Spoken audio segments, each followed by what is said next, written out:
Good day, everyone. We are the Group 5, and we were excited to share with you our discussion on Module 9, Digital Cyber Literacy. I am Julian Sanfego from 3F. Together with my group mates, we will discuss or we will explore the importance concepts such as cybersecurity, responsible digital use, cyber citizenship, and how this apply in a real life situations and education. So we hope you find our presentation informative and engaging. But before we begin, let me present the objectives of our report. In this lesson, you are expected to understand digital cyber literacy, cybersecurity, cyber citizenship, navigate and safe use of digital media, and identify common online threats, cybercrimes, and proper research protocols, including source evaluation and citation. And last is integrate digital literacy into teaching and learning through reflection, research analysis, and the creation of educational digital tools. I will discuss the dilemma. So, what is dilemma? Is a situation where a person faces two or more difficult choices, and each option seems equally problematic. No matter what you choose, there are consequences, making the decision stressful and complex. So, the term comes from Greek roots di, meaning two, and lemma, meaning proposition or assumption. So a dilemma literally means two difficult choices. And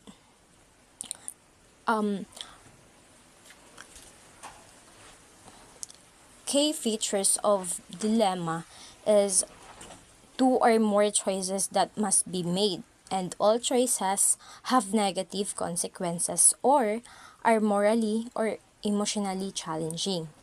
And last is no perfect or easy solution. So there are two examples of dilemma example situation. Number one is Bridgestone Academy held a United Nations activity where students perform cultural presentations during costumes and props. After the event, a student leader posted a group photo online with a hashtag naming the country they represented. Unintentionally, the post reached people from that country who felt insulted and saw it as discriminatory. This led to negative reactions, harsh comments, and demands for an apology from the school and students. So the question is, how would you defend the sides of two involved in the issue? The student who unintentionally posted the picture out of glee, and the people who reacted to it. So, to defend the student, so maaari natin sabihin na hindi ginusto ng student na makasakit sa sinuman dahil sa post na yon. And the student didn't know that it would be taken the wrong way, and they just were proud of what their group had done.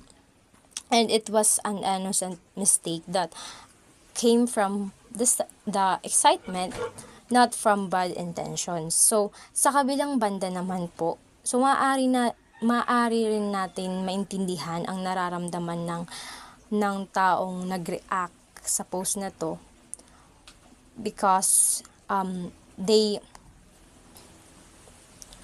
respect culture is important. If they feel it was not shown properly, it's natural for them to be upset.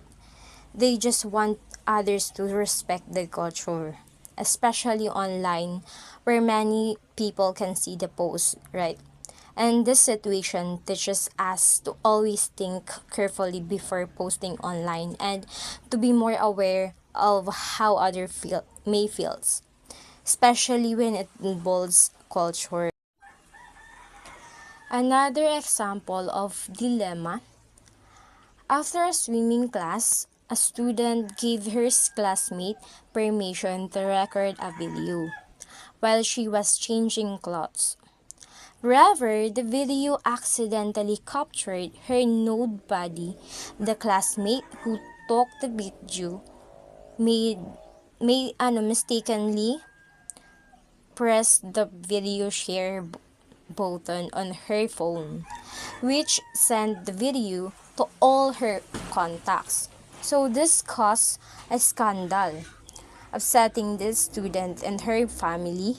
The family approached the school seeking accountability and answers. So the questions of this situation is, who do you think has the main fiability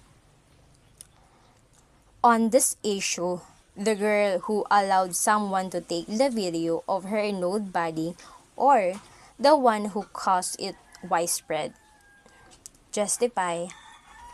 How should this matter to be resolved? So, dito naman po, ang pangunahing pananagutan ay nasa estudyanteng kumuha at aksidenteng nagbahagi ng video. Kahit may pahintulot pa yon, hindi dapat kinunan ng video sa pribadong lugar tulad ng comfort room. 'Di ba, kung saan inaasahan ang privacy talaga. Dapat mas maingat siya at alam ang mga panganib or pwedeng maging panganib ng maling paggamit ng sensitibong nilalaman. So, kailangan ayusin ito ng paaralan sa pamamagitan ng tamang proseso, tulad ng counseling, education tungkol sa digital responsibility, at kung kinakailangan idisiplina.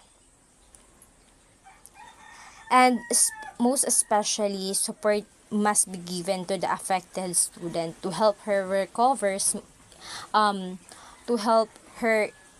recover emotionally and socially. Today, technology has become an essential part of our daily lives, whether at home, school, or work. Wherever, there are times when we may not realize that we are misusing it. Or worse, we may become victims of others who use digital tools with bad intentions.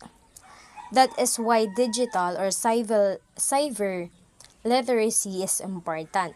The ability to use technology properly, safely, and responsibly. So, mayroon tayong digital literacy. Digital literacy refers to the knowledge and the skills needed to use digital devices and platforms correctly and safely. So, it includes knowing how to find information, how to communicate respectfully online, and how to protect one's personal data and privacy. So, dito naman sa digital literacy, ang halimbawa naman dito is kung marunong kang magbasa ng mga URL at email address, may iwasan mong mabiktima ng phishing scam. Ang phishing scam is, ito yung mga fake emails na parang galing sa bangko mo pero gusto palang nakawin ang password mo. So, another example of this is kung marunong kang mag-set ng strong passwords at hindi basta-basta mag-click ng unknown links sa social media, most especially sa Facebook. Marami dyan. And nagpapakita ito ng pagiging digitally literate. So, meron namang cybersecurity. Yung cybersecurity is the practice of protecting system, networks, and programs from digital attacks. These cyber attacks are usually aimed at accessing, changing, or destroying the sensitive information, extorting money from users, or interrupting normal from business processes.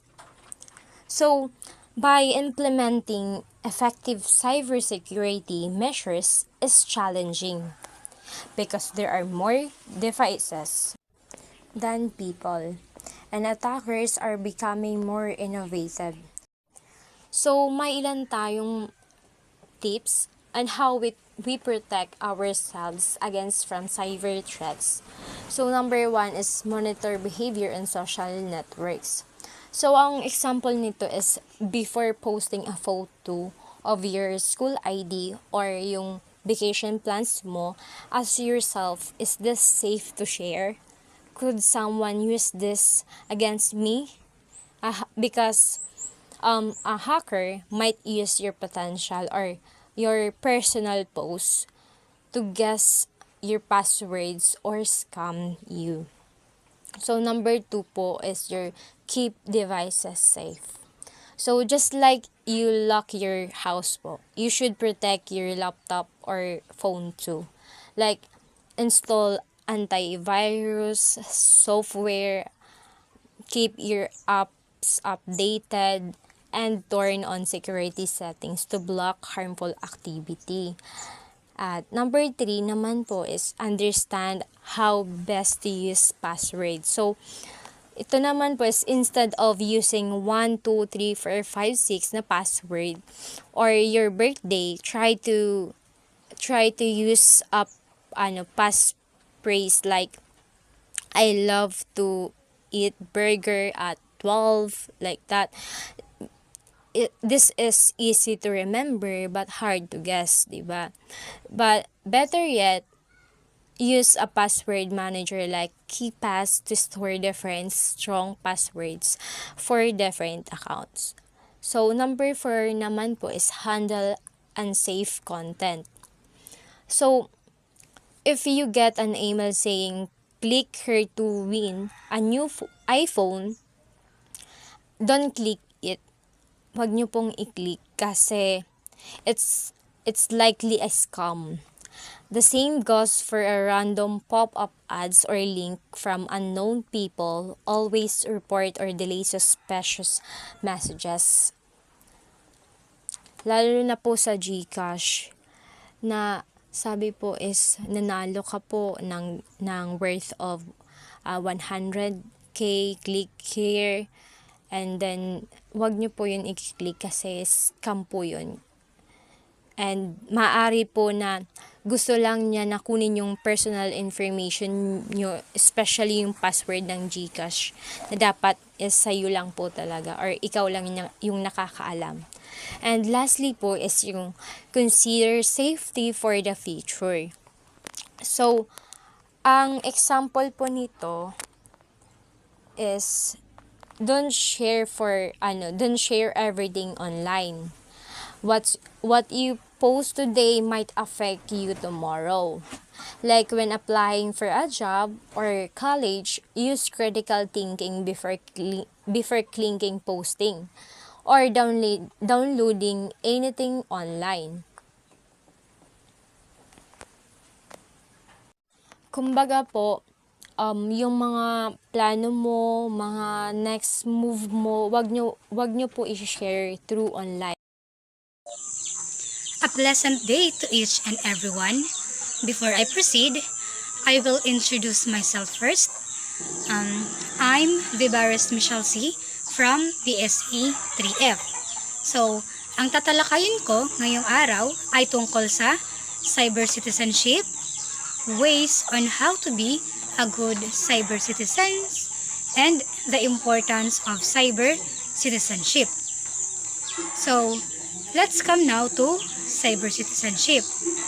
So, cyber citizenship, it refers to being responsible when using the internet.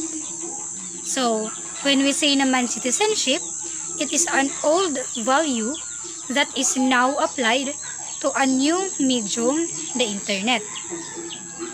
So, meaning, pag sinabi po natin cyber citizenship, you know how to use the technology ng may respeto sa iba at sa sarili.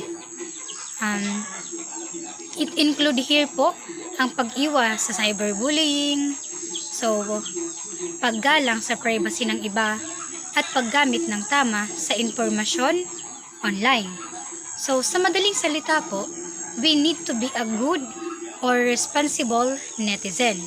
So sa mundo ng digital. So kung ginagawa natin yan, lahat yan, so ang tamang paggamit ng technology, sa social media, so meaning, kasama tayo sa cyber citizenship na tinatawag. So, kahit online lang, we need to act with respect, may discipline, at may malasakit sa iba like in the real life situation. So, we need to be responsible lalo na sa digital world. So, next, let's proceed to the next ways on how to be a good cyber citizen.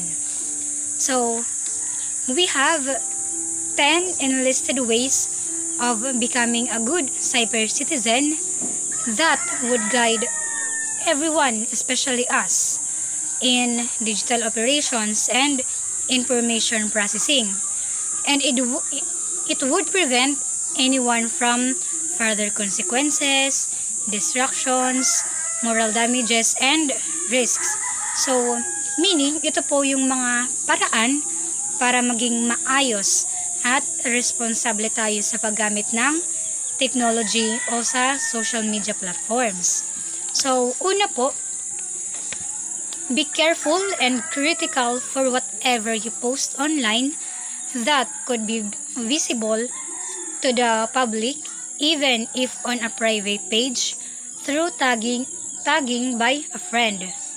So, meaning po, 'di ba, may kasabihan tayong think before you click. Dahil hindi natin kontrolado kung sino ang makakakita. So, kailangan natin maging maingat sa mga ipopost natin. So, kailangan pag-iisipan muna natin mabuti kung ano ba yung ipopost natin, kung may makakasama ba or hindi ba tayo may scam. So, ganun po. Be careful and critical for whatever you post online. So, number 2, if you have a problem with someone, go to that persona or an adult to help work it out instead of posting your expression online. So, meaning po niyan, kung may di pagkakaintindihan kayo, like ng friend mo, o kung sino, wag nang paabutin pa sa social media, wag nang ipopost. Kung may nais na linawin, kausapin na lang yung person na yon or yung friend mo. Yan. Dahil kung magpo-post pa, mas lalo nyo lang palalawakin. Kayo lang din naman ang mapapahiya. Hindi naman kayo niyan matutulungan ng Facebook or ng pagpo-post nyo na magkabati kayo or magkaayos. So, meaning, kayo lang din naman ang makakatulong sa inyo. So, sa inyong problema, sa inyong di pagkakaintindihan. Kaya, no need nyo nang i-post sa social media. Dahil kung kayo lang naman dalawa, kung ipopost nyo pa sa social media, mas lalong madami na ang makakakita. So, number 3, use the internet to help you with your schoolwork, but give credit to the sources you use and critically analyze everything you search online. So, meaning po, we need to give credits, like for example, gagawa tayo ng research, hahanap ngayon ng RRL. So, isasabi po natin o isasama natin yung source para maiwasan din natin yung plagiarism na tinatawag. So, yung plagiarism, kung paano natin maiwasan, i-discuss po siya ng mga susunod na reporter. So, dahil pag kinuha lang natin basta yung information na yun, maybe mapunish tayo. Like sa school, maaari tayong bumagsak. Diba? Kasi pag kumuha tayo ng hindi sa atin, diba? Kung alam nyo yung sa nag-speech yun na kinuha niya lang yung information. So, diba, na-trace yun. So, be careful with that po. So, ayan. Huwag basta kuha ng sagot. I-analyze muna kung tama o mali ang information na nasa search nyo.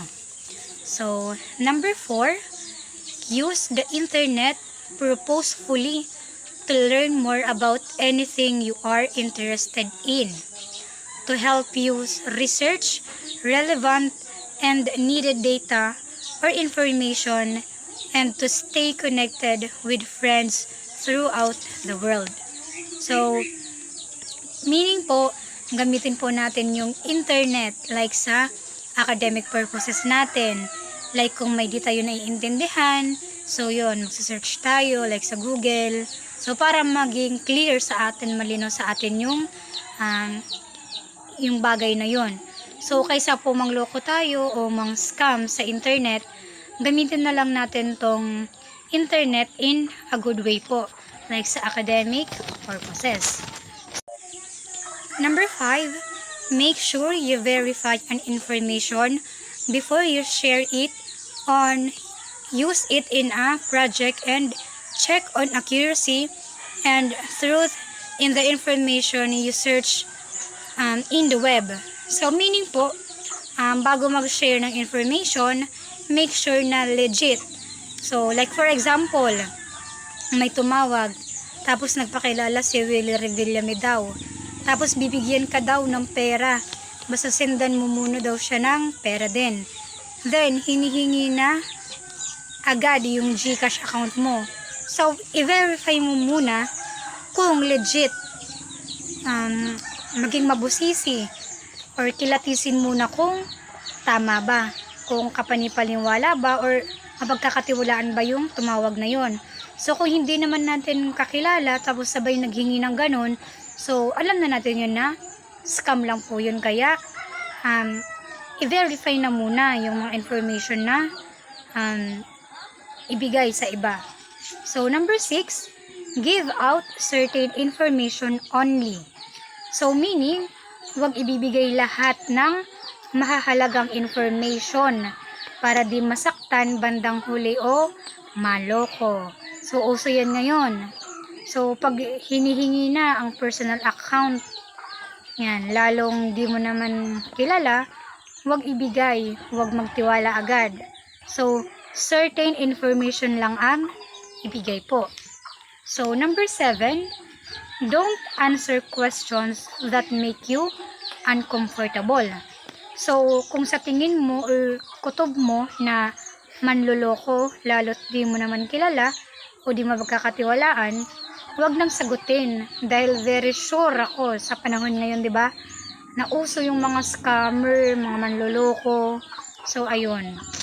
Masasaktan ka lang dahil, ayan, nawalan ka ng pera or iba pang mawawala sa'yo. So, ganun po. Then, number 8, always make sure you have told a reliable adult if you decide to meet someone you knew through the internet. So, meaning po, kung may kikitain tayo or may imi-meet up tayo, so, bago mag-desisyon kung kikitain ba yun or hindi, sabihan muna yung guidance natin or yung parents natin about doon. Ayan, sa mga matatanda.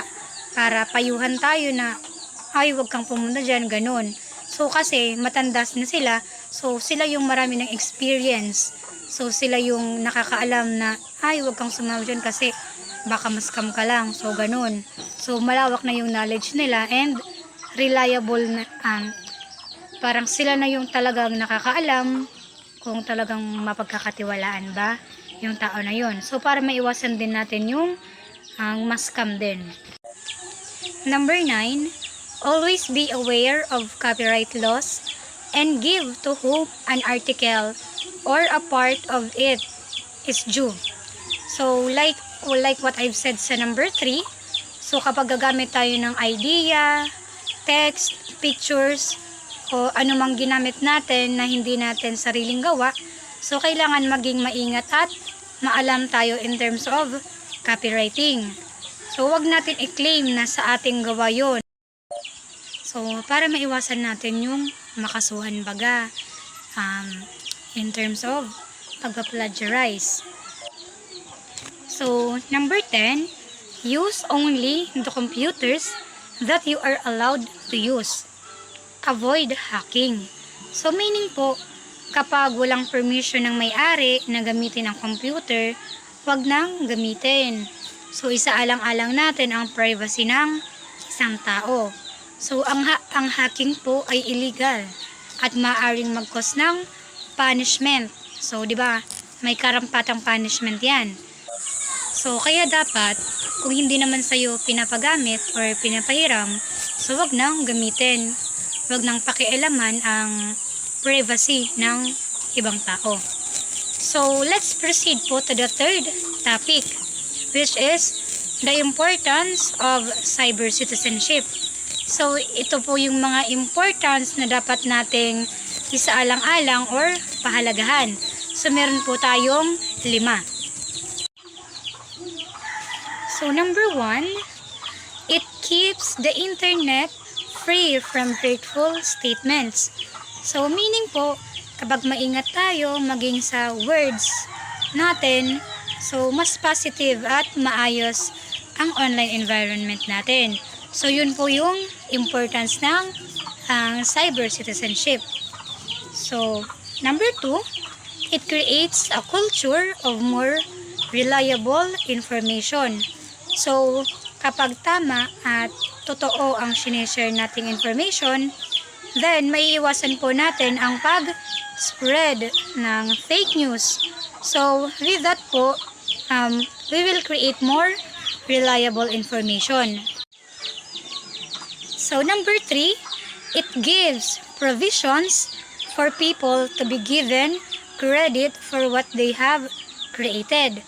So, ibig sabihin, kapag may isang tao na gumawa ng original content like articles, pictures, video, and other online matters, so very important po na kilalanin siya as author. That is one principle for being ethical and responsible of cyber citizen po. Then, number 4, more criminals or bullies can be caught when kids are honest and talk to adults. So, meaning po, kung yung mga bata ay magsasabi agad sa mga magulang, sa guro nila, or sa mga nakakatanda nilang kapatid, like, for example, may nangyayaring masama sa internet, like, tinatakot sila, so sa tingin nila, nai-scam na sila, or kung ano pa man yung mga illegal na mga gawain, so mas magkakaroon ng way to prevent this kind of issue kung magsasabi sila agad sa mga nakakatanda or sa parent nila na may ganun ang nangyayari. So, with that, maka-actionan agad. So, maiiwasan na yung ang mga ganung issue. So, ganun yung kahalagahan nun. Then, number 5, it keeps information private.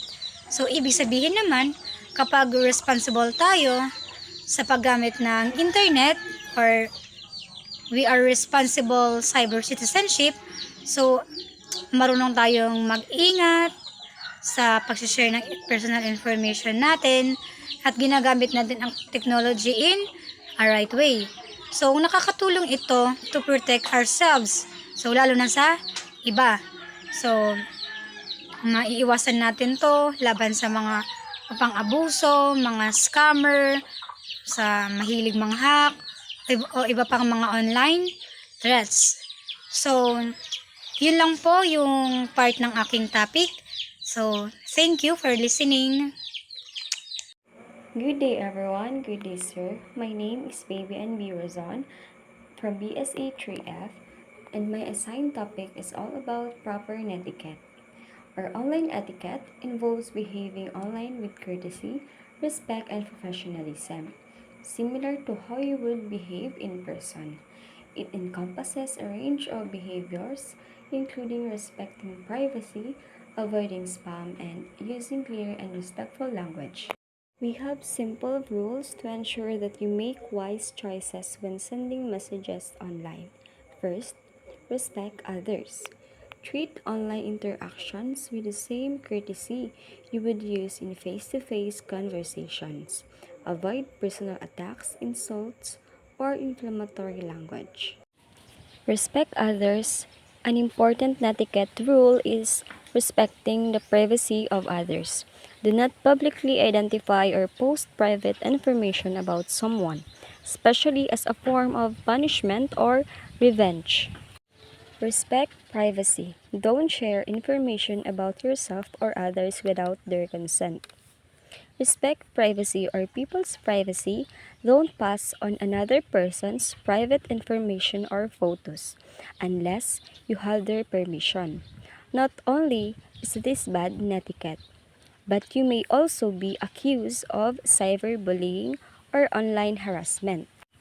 Make sure you have the correct address with proper spelling, correct link, and you are sending the information to the right person when doing it online to avoid wrong information.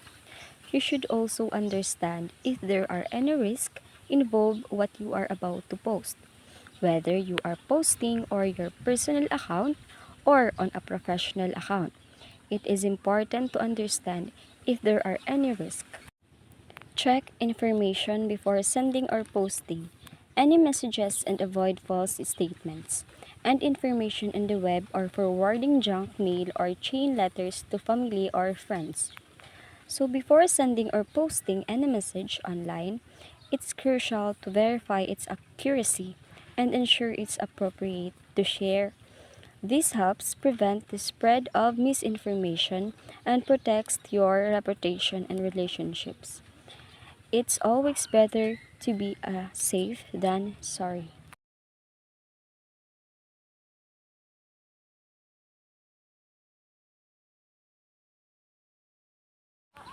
Adults should monitor kids' messages, especially when they are sending emails to others without permission. It is important to monitor kids' messages, especially when they are sending. For example, activities is an important way to lower his or her chances of getting involved in situations you do not approve of, especially those that can harmful. Make sure to test apps before your kids use them. Computer threats and fixing solutions. The realm of information technology or IT, security professionals and computer security has become an issue and concern for many people. Or Hanan 2014. A threat in the context of computer security refers to anything that has the potential to cause serious harm to a computer system. It is something that may not happen, but has the potential to cause serious damage and can lead to attacks on computer systems and networks. So in addition to providing preventive measures, this document describes common computer threats such as computer viruses and cybercrime, installing and updating antivirus software, using firewalls, filtering email traffic, teaching users safe places, scanning downloads, and only using software from reliable sources are important solutions. Ways on how to ensure that computer networks can be protected. First, install antivirus software. Ensure that reputable antivirus software is installed on all computers, including all servers, PCs, and laptops. Next, ensure that the antivirus software is up to date. New computer viruses are being released daily, and so it is essential that computers are protected by keeping the antivirus software is up to date. Next, educate all users to be careful of suspicious emails. Ensure that all users know to never open an attachment or to click on a link in an email they are not expecting. Do not run programs of unknown origin. It is important to use a trusted source for software requirements to be installed and ensure it can be accounted for. Next, develop an information security do not policy. Run programs of unknown origin. And publication of an information security policy is key to ensuring that information security receives the profile it requires in order to secure the systems and data. Next, employ a firewall to protect networks, as a computer viruses can spread by means other than email. It is important that unwanted traffic is blocked from entering the network by using a firewall. Next, make regular backups of critical data. Make regular backups of critical data. There is a need to keep important files on removable media, such as portable drives or tape for backup, in the event that the network is infected with a computer virus. Next, develop an incident response plan. The incident response plan outlines the rules and responsibilities of people in the event of a computer virus infecting the network or any other type of security breach. Incident response planning contains specific directions for specific attack scenarios, avoiding further damages, reducing recovery time, and mitigating cybersecurity risk. It is focusing on planning for security breach and how organizations will recover from them. Cyberbullying. Cyber harassment or online bullying is a form of bullying or harassment using electronic means, usually among minors, in a school setting and has become increasingly common, especially teenagers.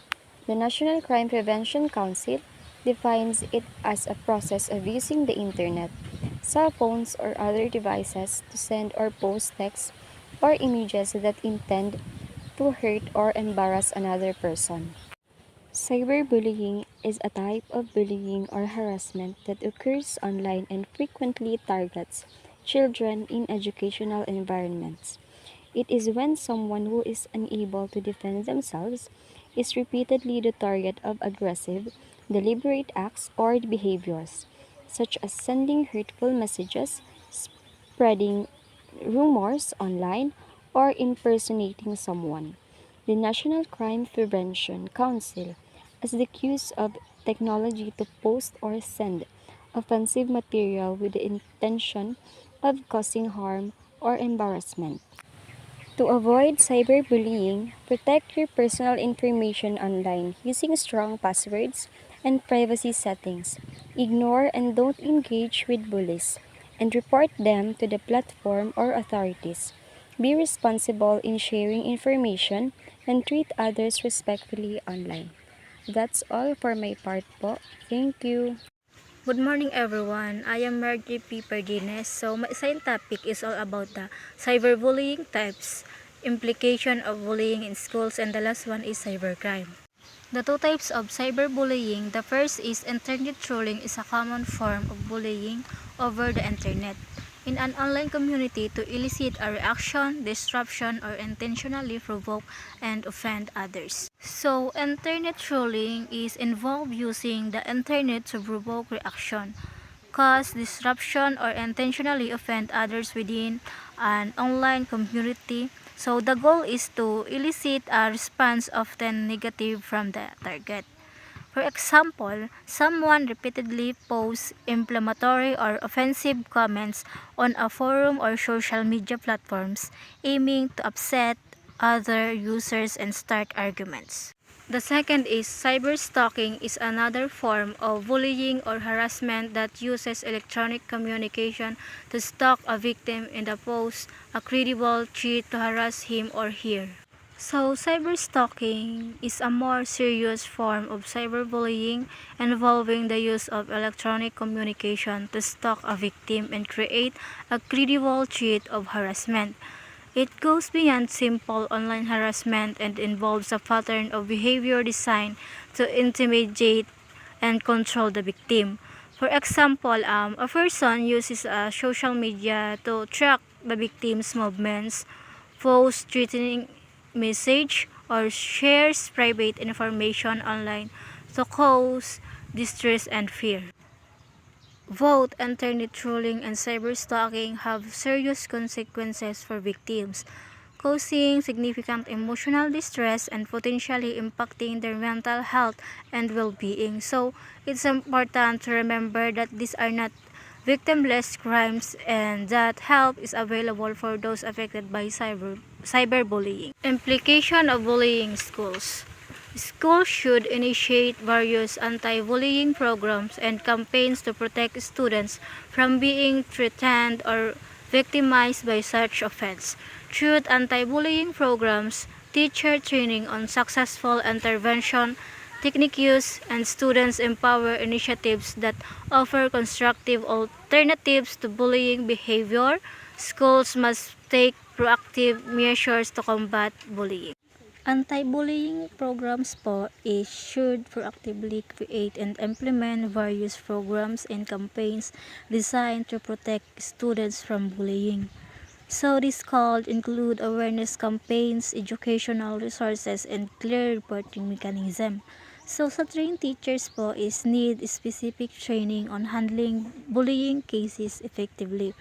So this training should cover identifying bullying behaviors, intervening appropriately, and implementing teaching strategies that address and reduce bullying in the classroom.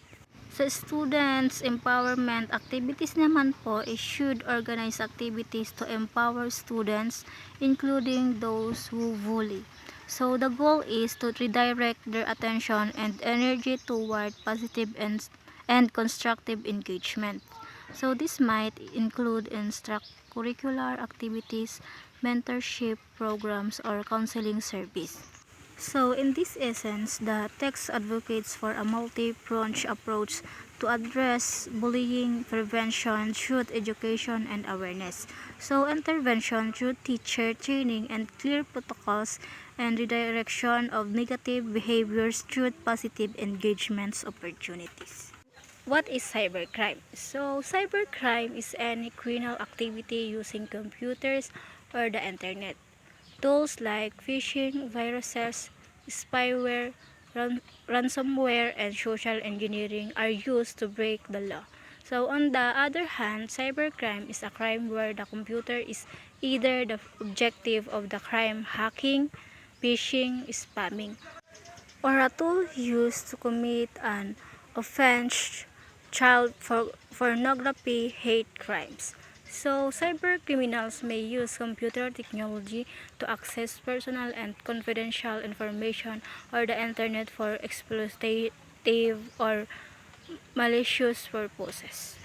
So, ginagamit ng cybercrime ang mga computer at internet para sa mga illegal na gawain. So, maaari itong mga krimeng laban sa mga sistema ng computer tulad ng hacking, phishing, o pagkalat ng malware, o mga krimeng gumagamit ng computer bilang mga kasangkapan tulad ng pagpapakalat ng child pornography o paggawa ng pandaraya. So halimbawa lang po yung isang maliit na negosyo sa Batangas ay maaring makaranas ng data breach kung saan ng sensitibong impormasyon ng customer ay ninakaw sa pamamagitan ng isang phishing scam na nagresulta sa pagkawala ng pera at pinsala sa reputasyon. Yun lamang po at salamat. Good day everyone, I'm Subline Stephanie H., one of the Group 5 reporter. Exploring the Internet, Researching and Evaluating the Web. The Internet is a global communication network that allows computers to exchange and share information worldwide. It makes possible for people around the world to connect and share ideas across time zones and geographic location. However, because cyberspace is such a large realm, sometimes it is difficult to find the needed information. So, the most effective way to explore the internet is to have strategies and placer doing research on the web and for evaluating the website. Exploring the internet refers to the process of using the internet to find information and then critically assessing the quality and reliability of that information. It's a crucial skill in today's digital age where anyone can publish online, leading to a mix of accurate and inaccurate, trustworthy and untrustworthy sources. Effective internet research involves several steps like identifying keywords and search strategies, utilizing search engines and resources, evaluating sources, and citing sources. Here are examples illustrating exploring the internet, researching and evaluating the web, showcasing both effective and ineffective approaches. Number one is effective research and evaluation. A student needs to write essay on the impact of social media on teenagers' mental health. They start by searching scholarly databases like PubMed and Google Scholar using keywords like social media, teenagers' mental health, and impact. They also search reputable news sources like the New York Times and the BBC.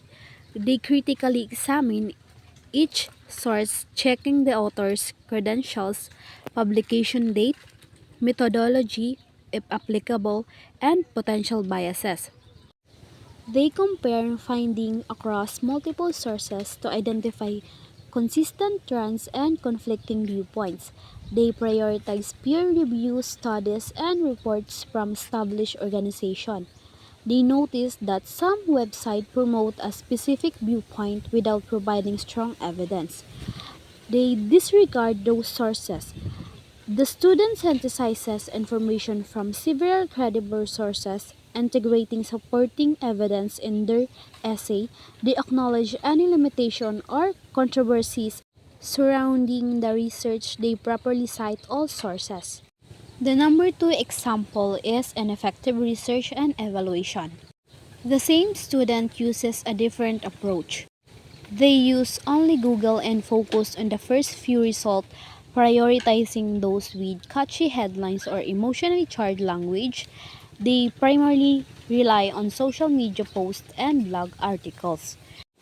They don't check the credibility of the sources accepting information at face value. They fail to consider potential biases or conflicting evidence. The student essay is poorly supported, containing unsubstantiated claims and misinformation. It lacks proper citation, raising concern about plagiarism. The essay demonstrates a lack of critical thinking skills. Surfing the web means casually browsing the internet, often without specific goals or destination in mind.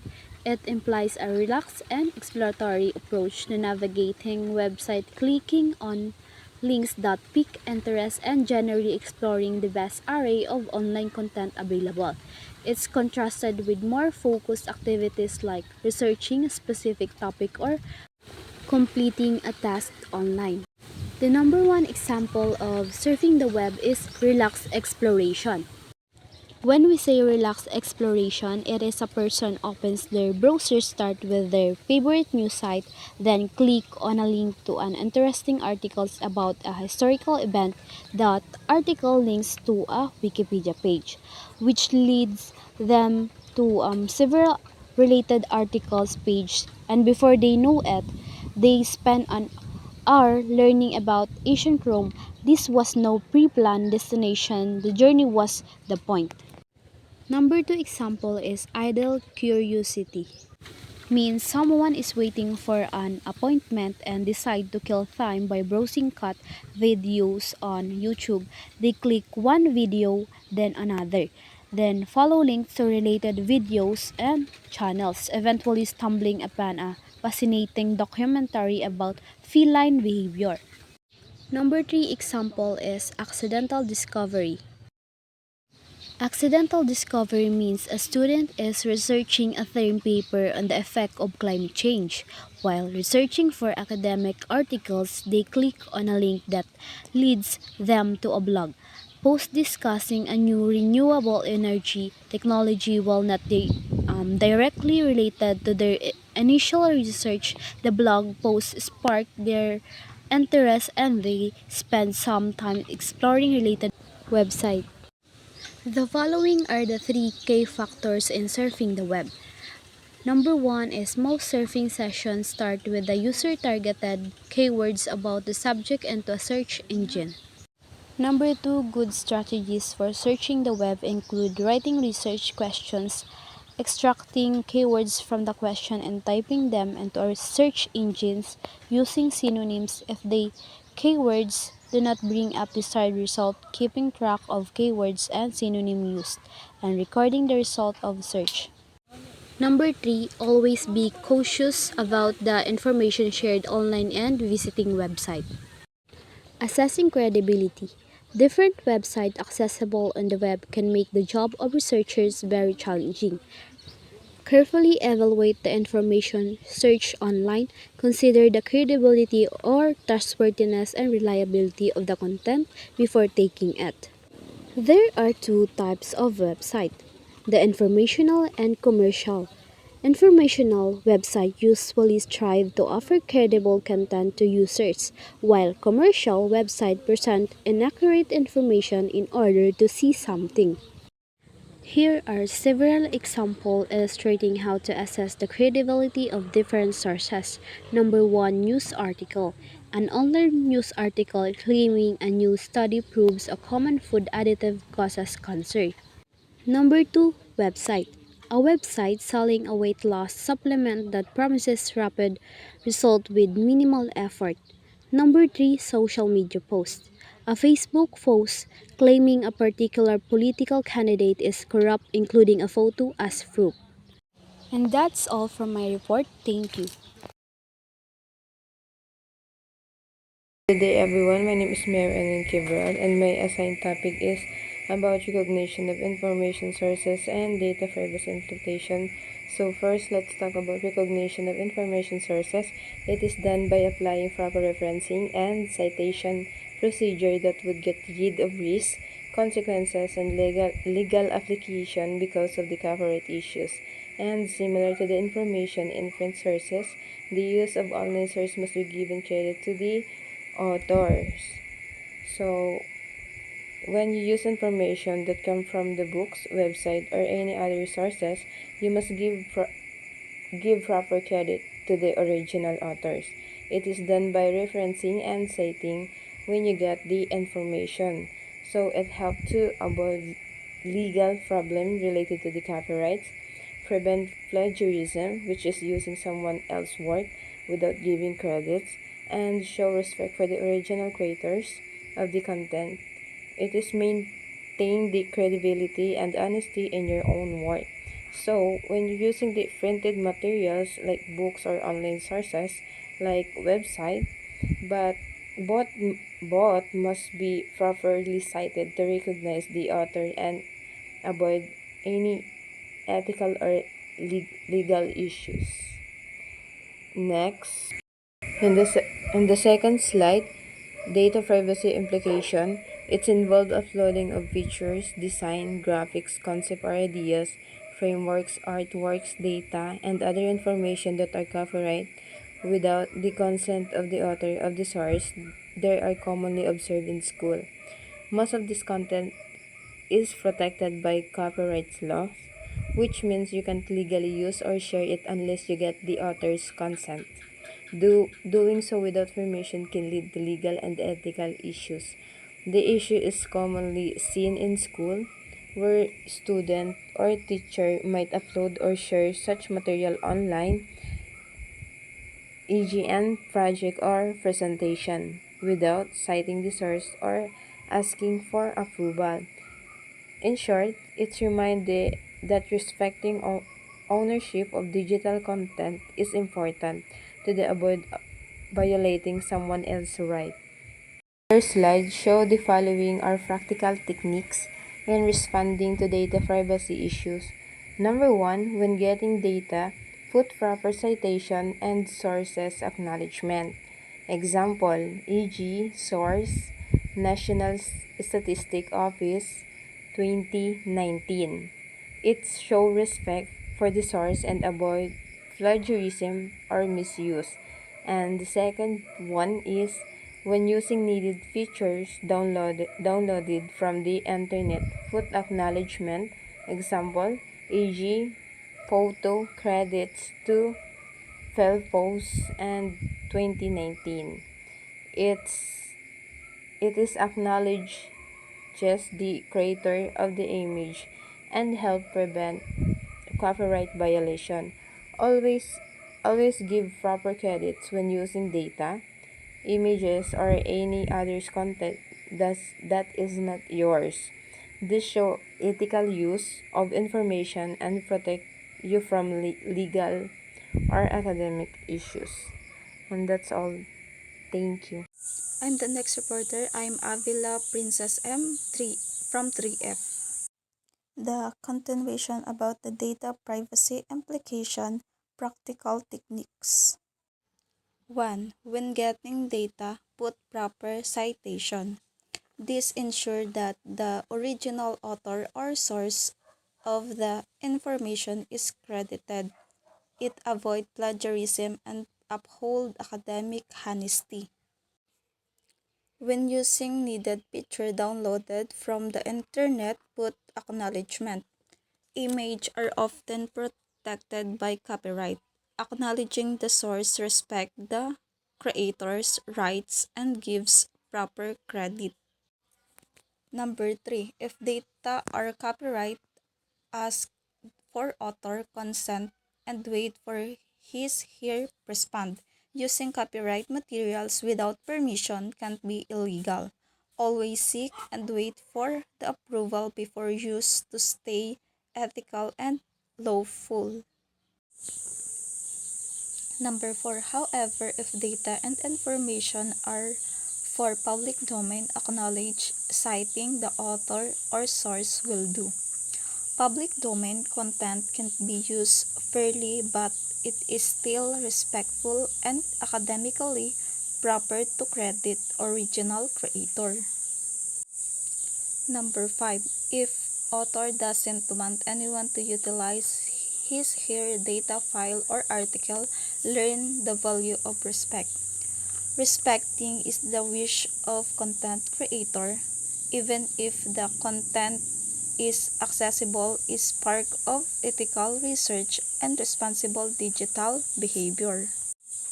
Next topic, it's all about research and data collection protocols. Research and data collection protocol are detailed plans outlining how research will be conducted, including defining objectives, method, procedure, and ethical consideration. They ensure consistency, quality, and responsibility of research findings. Example, if your research is about students' study habit, can objective may be to determine the relationship between study time and academic performance among high students. Research and data collection protocols serve as structured blueprints that guide how study will be carried out. They include, first, clear objective. Sabi dito kung ano daw yung ini-aim or dinidiscover or pinoprove ng research. Second is methods, the techniques or tools, and gumagamit din sila to gather and analyze data. Number 3 is procedure, step-by-step process to maintain consistency and avoid bias.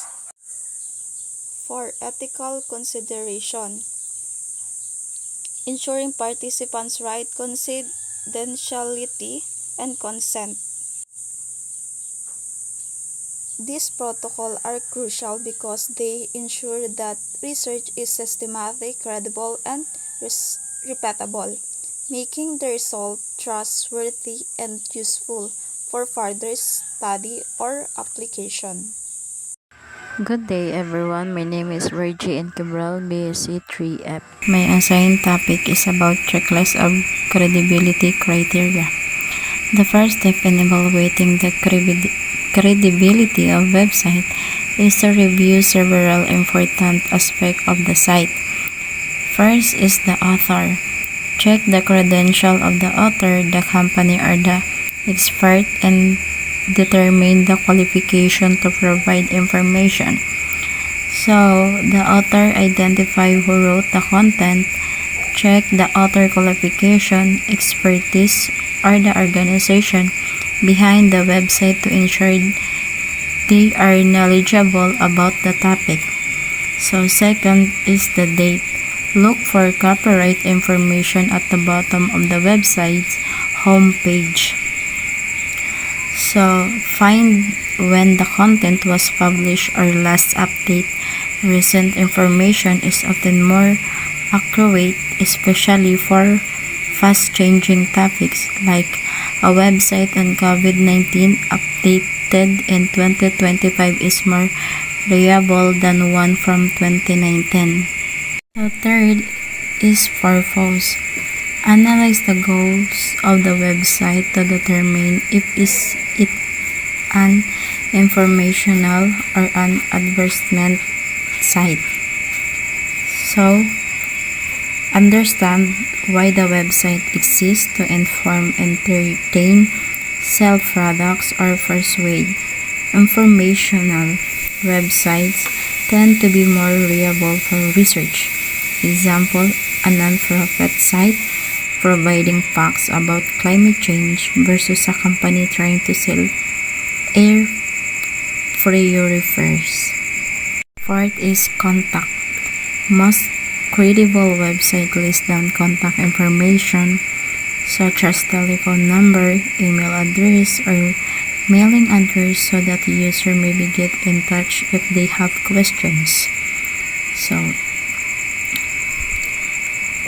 the contact credible sites usually provide ways to contact the author or organization like email, phone number, or physical address. This transparency supports trustworthiness. Example of a university website listing the department phone number and email for the further question. So 5 is the fact versus opinion.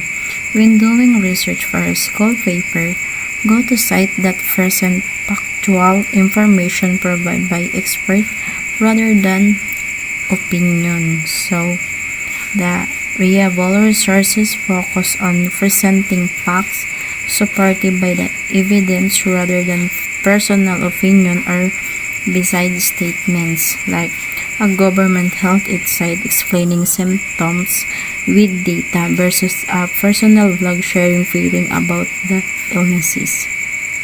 Next is the URL.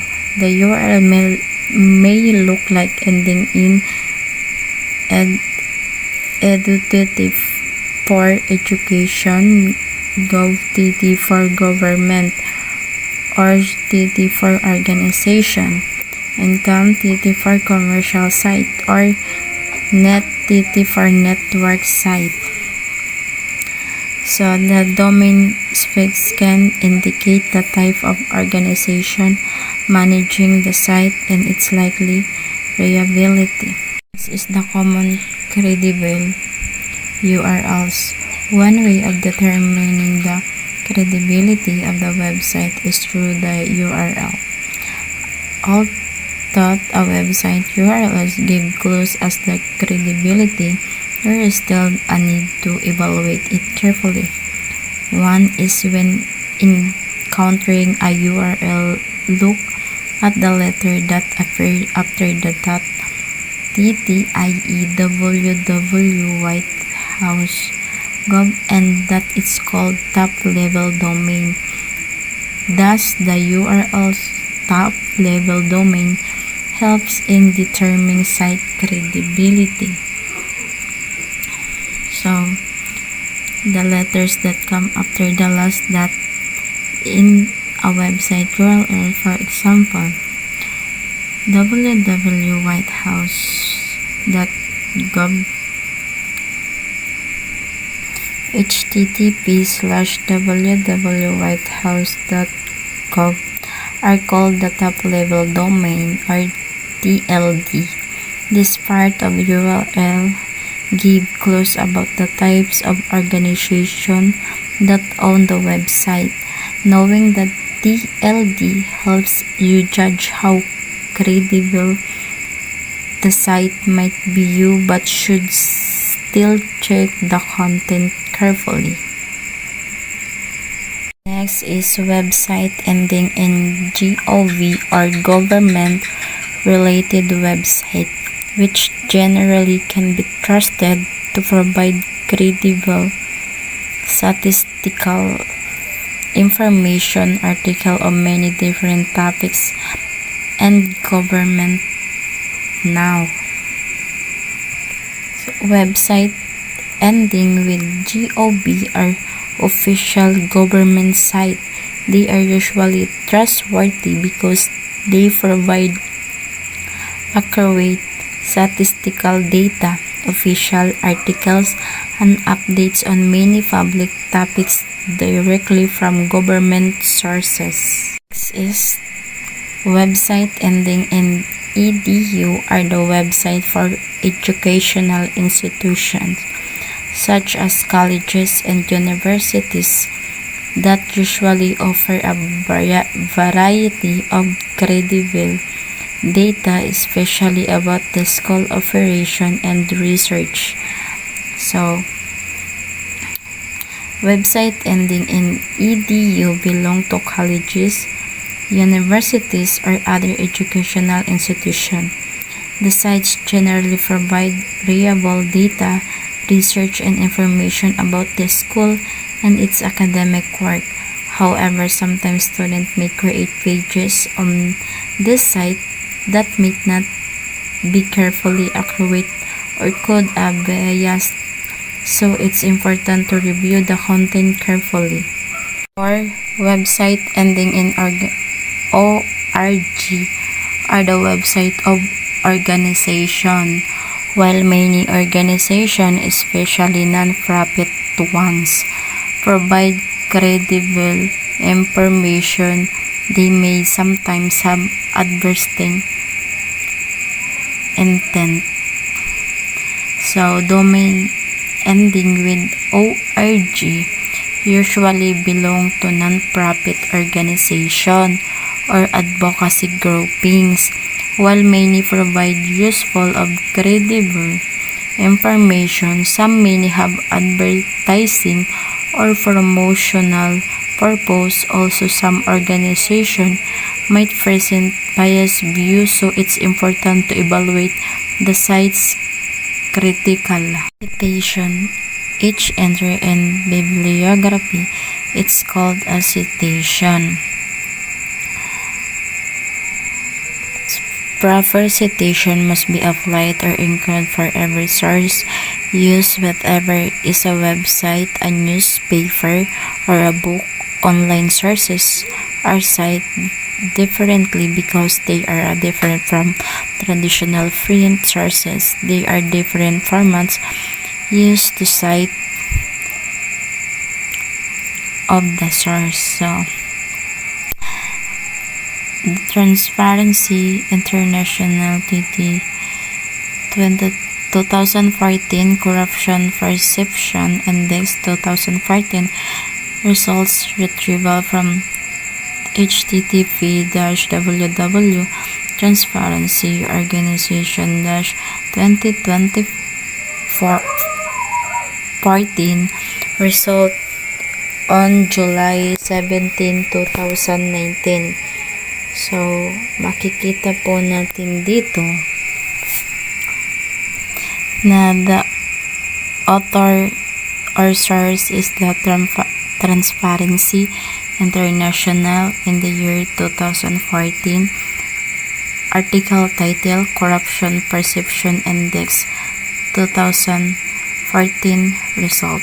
And the website is Transparency International, and URL is the http://transparency-org-cpi 2014-result, and the retrieval date is July 17.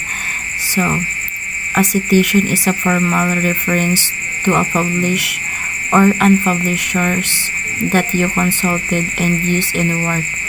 Research paper, essay, presentation, citation are crucial for important of accurate and complete citation system for several key are academic integrity, credibility and trust, scholarship and research, legal compliance, ethical consideration, and effective communication. Accurate and complete citation is not merely a technical requirement. It is a crucial aspect of academic integrity, ethical conduct, and effective communication. It's vital for building trust, supporting claims, and contributing the advancement of knowledge. That's Good day, everyone. I am Clemeno Christine Joy, your next reporter.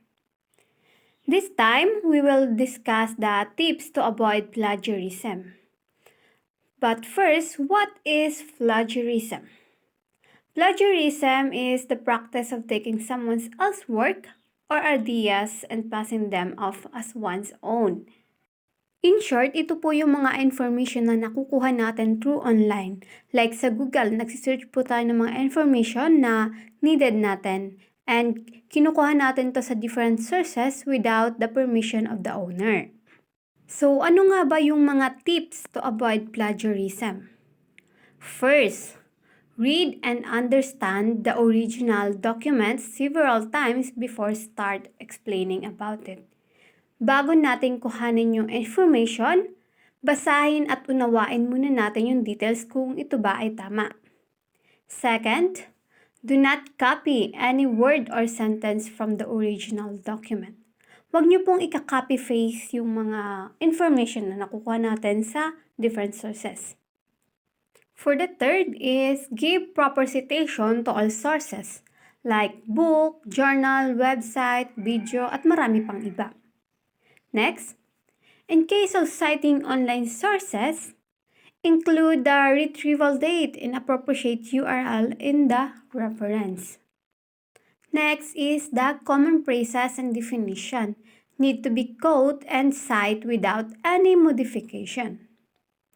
First, number 6, make a practice to include the references, section, whatever you write an academic document. And for the next one is cross-verify all your citation before submitting your documents. Ito po yung huwag natin kakalimutan. Bago natin isubmit yung mga document natin is to verify po muna natin if wala na ba talaga siyang plagiarism or na ayos po ba natin yung pagkakagawa. And the last one is resort to available plagiarism software to ensure the originality the written document. Ito naman po yung may mga available po tayong app na pwede natin i-check o i-verify yung ating mga ginawang document para ma-ensure po natin na originality na po natin or owned document na natin yung information na kinuha po. Okay, that's all for the tips to avoid plagiarism. This time, dadako naman tayo sa how to evaluate a website. Morris 2018 suggests ways on evaluating a website as reference and research. Meron tayong 6 na steps to evaluate a website. First, open the site. When looking through Google search results, open sites and new tabs. Leave search results in a tab for easy access later. Right-click on the title and click Open Link in New tab. For the second one is Skim Read. It determines whether you can read and understand the text. If it is too complicated or difficult to understand, find another website that may provide the information you need. Third is look for the answer to your question. Find out if the information on the site actually answer your question. You can use a search box, navigation menu, or pull up your own search box by pressing Ctrl Command F and type in the keywords you are searching for. For the fourth one is consider the credibility of the author or website. You need to consider the credibility of the author or website by considering the following. First, domains that include gov or edu are trustworthy sources. Second is author's information. Look at the author's bio or about page regarding the qualification of the author. Third is design. Avoid sites that are classified and difficult to navigate. And the last one is sources. Trustworthy articles usually link to other sources or sites where their facts come from. For the fifth one is consider the purpose of the site. Think about the purpose of the site and whether it meets your needs. And the last one is look for the date. Consider whether the information is current enough for your topic.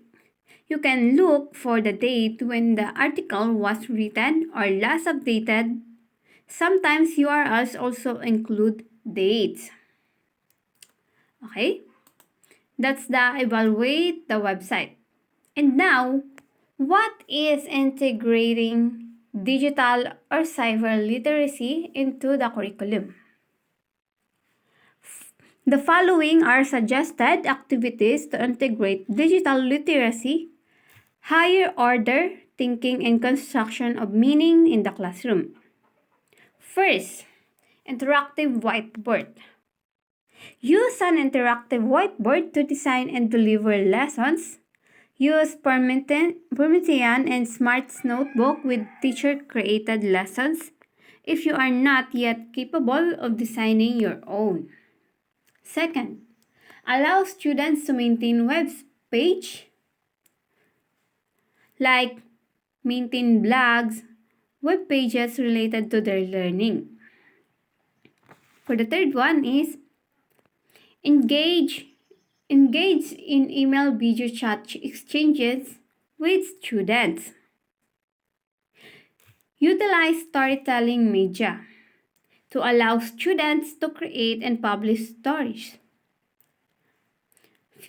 Next is set up a website. Set up a blog site like Facebook page, Yahoo, or Google group and post weekly discussion questions for students to respond. Use video cameras to dramatize stories, record scientific experiments, and expose students to video editing software to create video production of learning. Engage students to discussion about how and why various media and work well.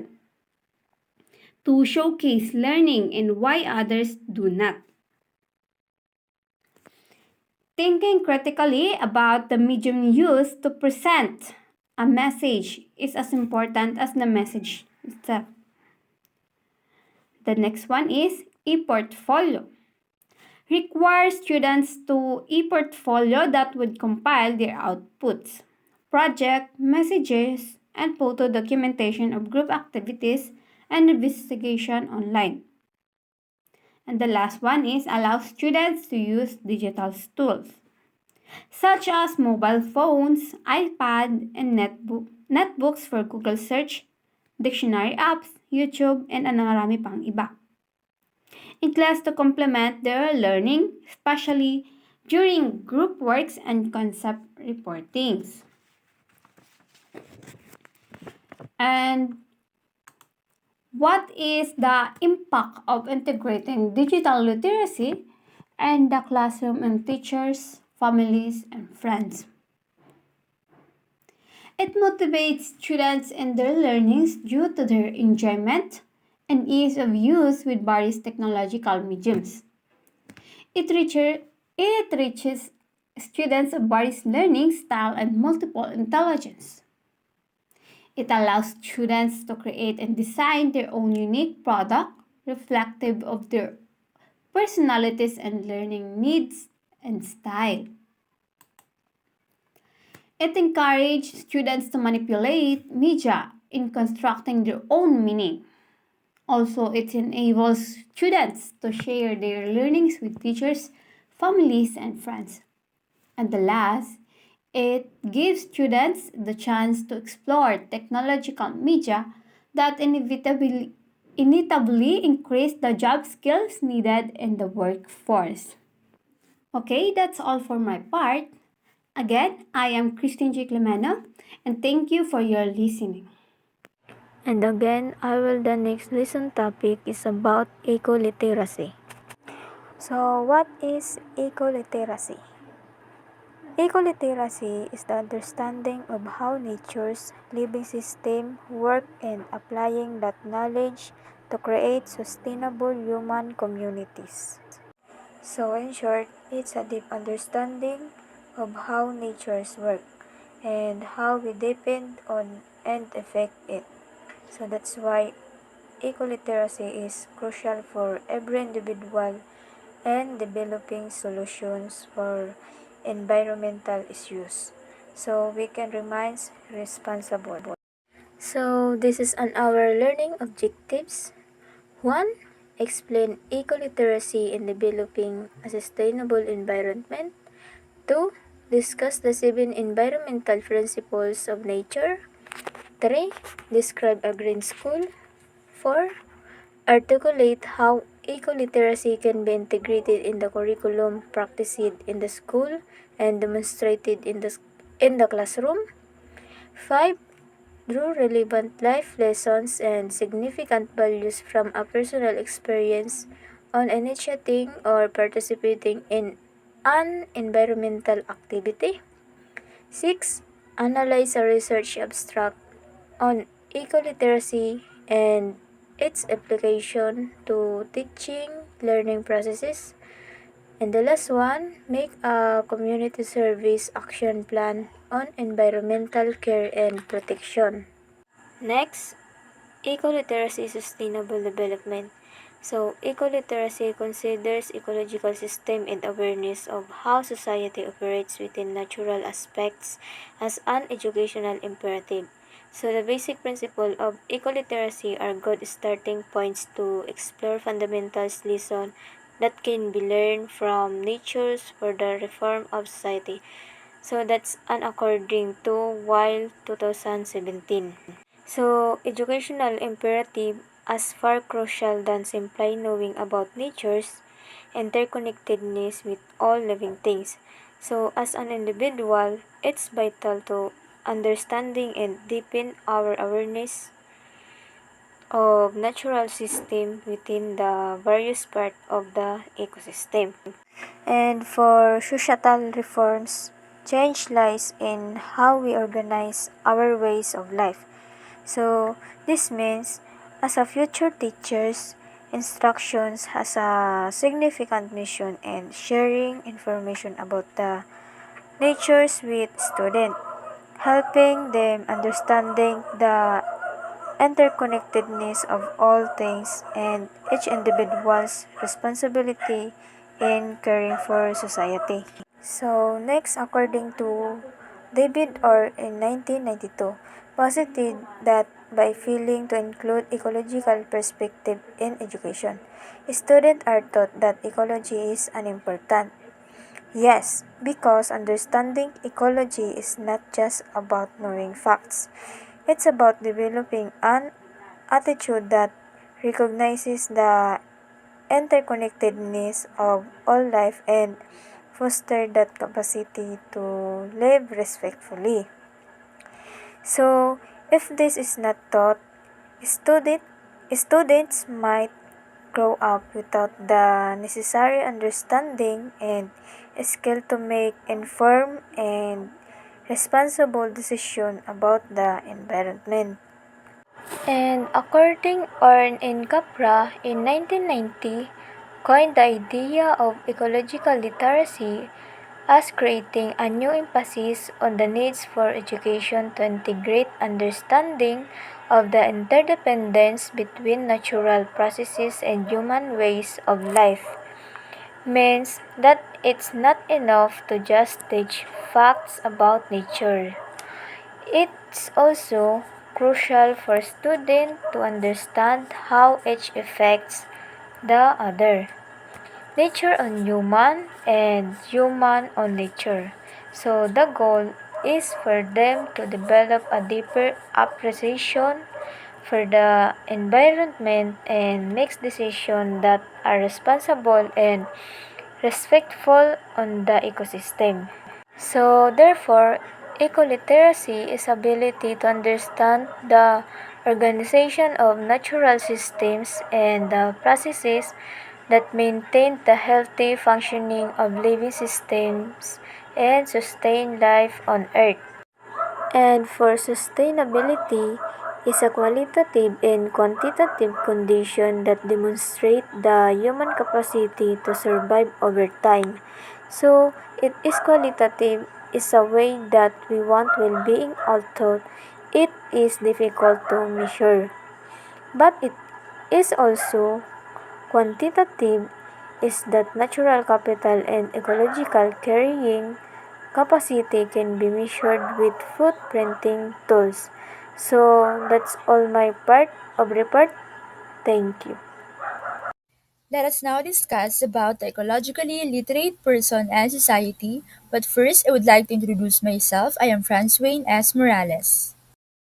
For WAL 2017, an ecologically literate person can apply such understanding to the design and organization of communities and the creation of a regenerative culture.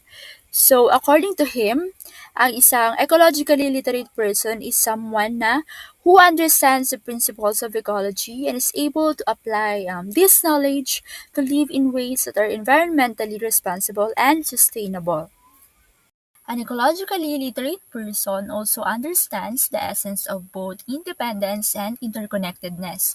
When we say interconnectedness, it is a state of being connected with each other. So, meaning, an ecologically literate person knows how to be independent and also knows how to connect with other people, and also knows that we are all part of a living system.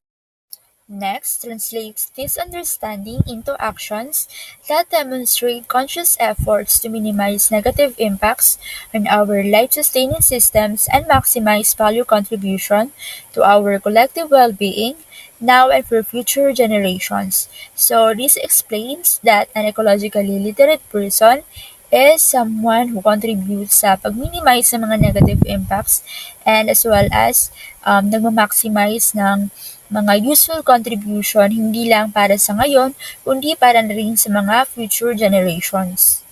Let us now proceed to an ecologically literate society.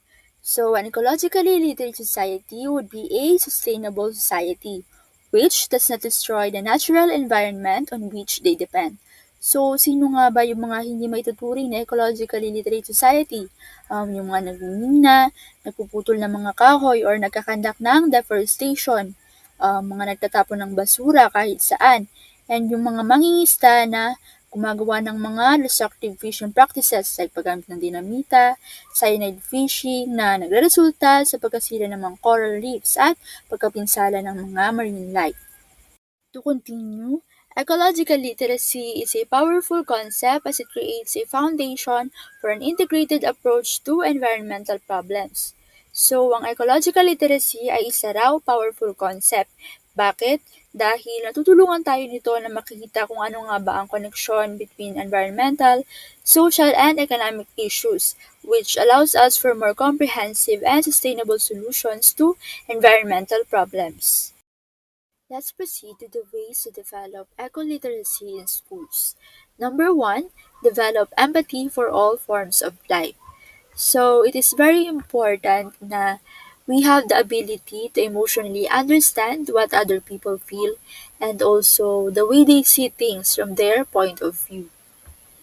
Number two, embrace sustainability as a community practice.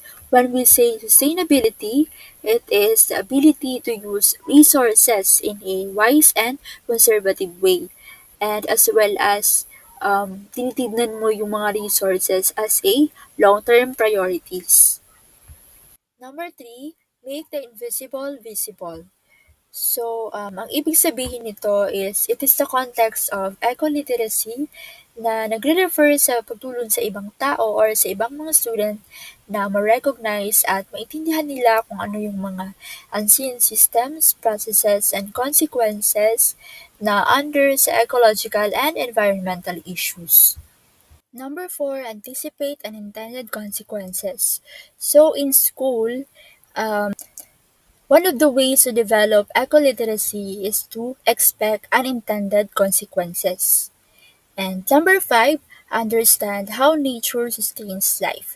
So you have to know or you have to understand kung ano ba yung naitutulong or nako-contribute ng nature or ng kalikasan sa buhay nating lahat. Hi class, I am Desiree Albania and today we are going to talk about green schools. So, what are they and why are they important? So, for our lesson, let me ask you, have you ever heard of a green school? Okay, so what is a green school? A green school is a place where learning happens while also caring for people and the planet. A school that creates a healthy environment conducive to learning while saving energy, environmental resources, and money.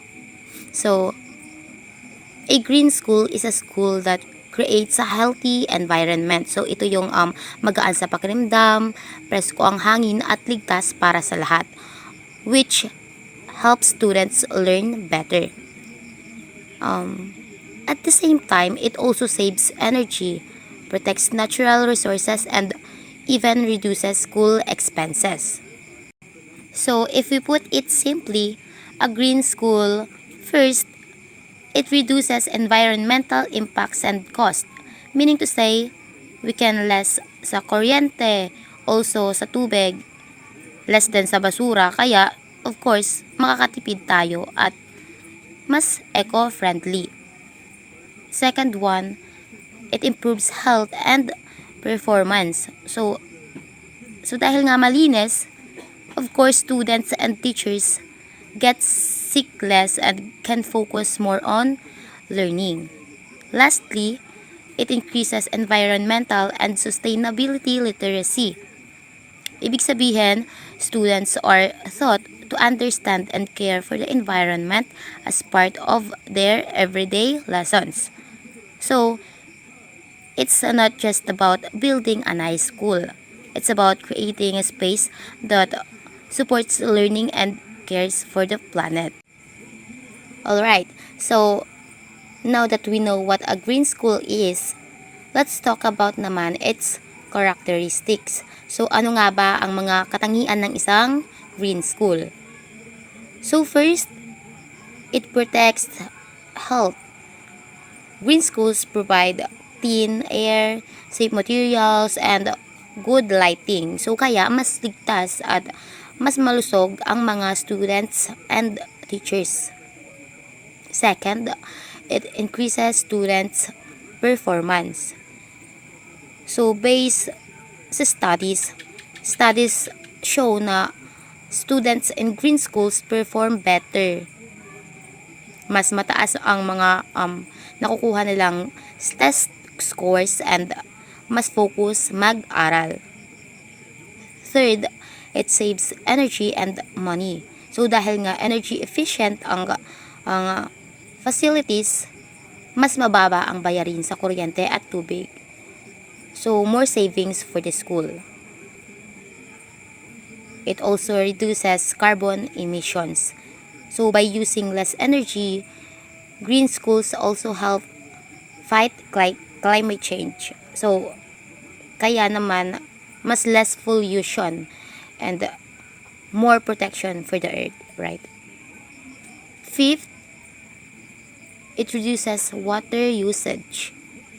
They use water-saving tools like low-flow faucets and rainwater collection systems. Kaya naman, mas tipid sa tubig. Sixth, it improves teacher retention. So, mas comfortable at inspiring ang green school environment. So, kaya naman, mas tumatagal ang mga teachers sa trabaho nila. 7, it improves daily attendance. So, because of better air quality and healthier spaces, students and teachers get sick less, sabi ko nga kanina. So, mas madalas silang pumapasok. And it also provides a unique educational opportunity. So, dito, environmental education is everywhere. Sa science, sa values, at sa different subjects. So, maging sa school activities, it's hands-on and meaningful. And number 9, it creates green jobs. Green schools prepare students for future careers like sustainable engineering, eco-architecture, and environmental planning. And lastly, it improves equity. This means all students, kahit ano pa yung mga background nila, they get equal access to a clean, safe, and also supportive learning environment. So let's talk about what is a dark green school. A dark green school, or DGS, is a school that delivers environmental education through assimilation of the environmental philosophy by the students in informal lessons, as well as in activities outside the classroom. So, a dark green school is more than just eco-friendly. It's a school that fully embraces environmental education. So, anong ibig sabihin nun? It means that the school teaches environmental philosophy not just in the classroom, but also through real activities like, for example, clean up drives, what more? Tree planting, proper waste disposal or segregation. So, yon. Okay, so the big question is, paano nga ba masasabing dark green school ang isang paaralan? So, may mga standards tayong sinusunod, and we will go through them isa-isa para mas klaro. Okay?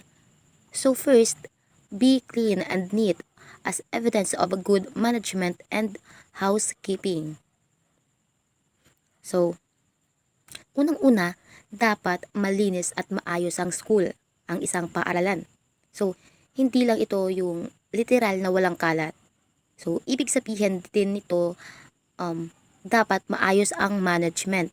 So, for example, kung pupunta ka sa CR, so dapat may makikita tayo doon na sabon o mga hygiene kit. Kung sa hallway naman, dapat may mga trash can o mga basurahan na may naglilinis ng regular. So, kasi kapag malinis ang paligid, mas safe ang mga bata or ang mga student, and also mas focus sila sa pag-aaral. The second one is call for green spaces, appropriate land use planning. So dito naman dapat may green spaces. So dapat may mga tanim, o kaya may garden, at hindi puro semento lang. So dapat mayroon din ditong dapat may gumamit ng mga resources. Marunong gumamit ng mga resources ng tama. So for example, dito dito pwedeng may mga rainwater collector or kahit nga yung mga timba or mga drum para may mga pandilig sa mga halaman. Also, sabi ko na kanina, waste segregation. At syempre, bawal din ang paninigarilyo sa paligid ng school. So, respect na din for others includes clean air. So, third one is have management policies and guidelines that would create healthful and ecological campus. So, dito dapat may mga patakaran na nakasentro sa health and ecology. So, halimbawa, ang school ay may school policy na bawal ang plastic o kaya required ang participation ng mga student sa clean up drive. Ano pa ba? Katulad ng sinabi ko kanina, tree planting. So, hindi lang ito dapat policy sa papel. Dapat totoong ipinapatupad. Sunod, have a well-planned environmental curriculum for all levels, adequately oriented and trained faculty, and administrative, library, and financial support. So dito, ang pagiging dark green school ay nangangahulugang integrated ang environmental learning sa lahat ng subjects. So, pwedeng may Filipino poem about nature, and so on. So, dapat din may sapat na training ang teachers at may support from admin, of course, para tuloy-tuloy ang program. Have faculty and students who are aware of and appreciate the environmental program of the school. So dito lahat dapat aware at involved, hindi lang yung science club yung may alam. So dapat pati si Kuya Guard or ate sa canteen, so dapat include sila. So dapat lahat naiintindihan kung bakit importante ito. Okay?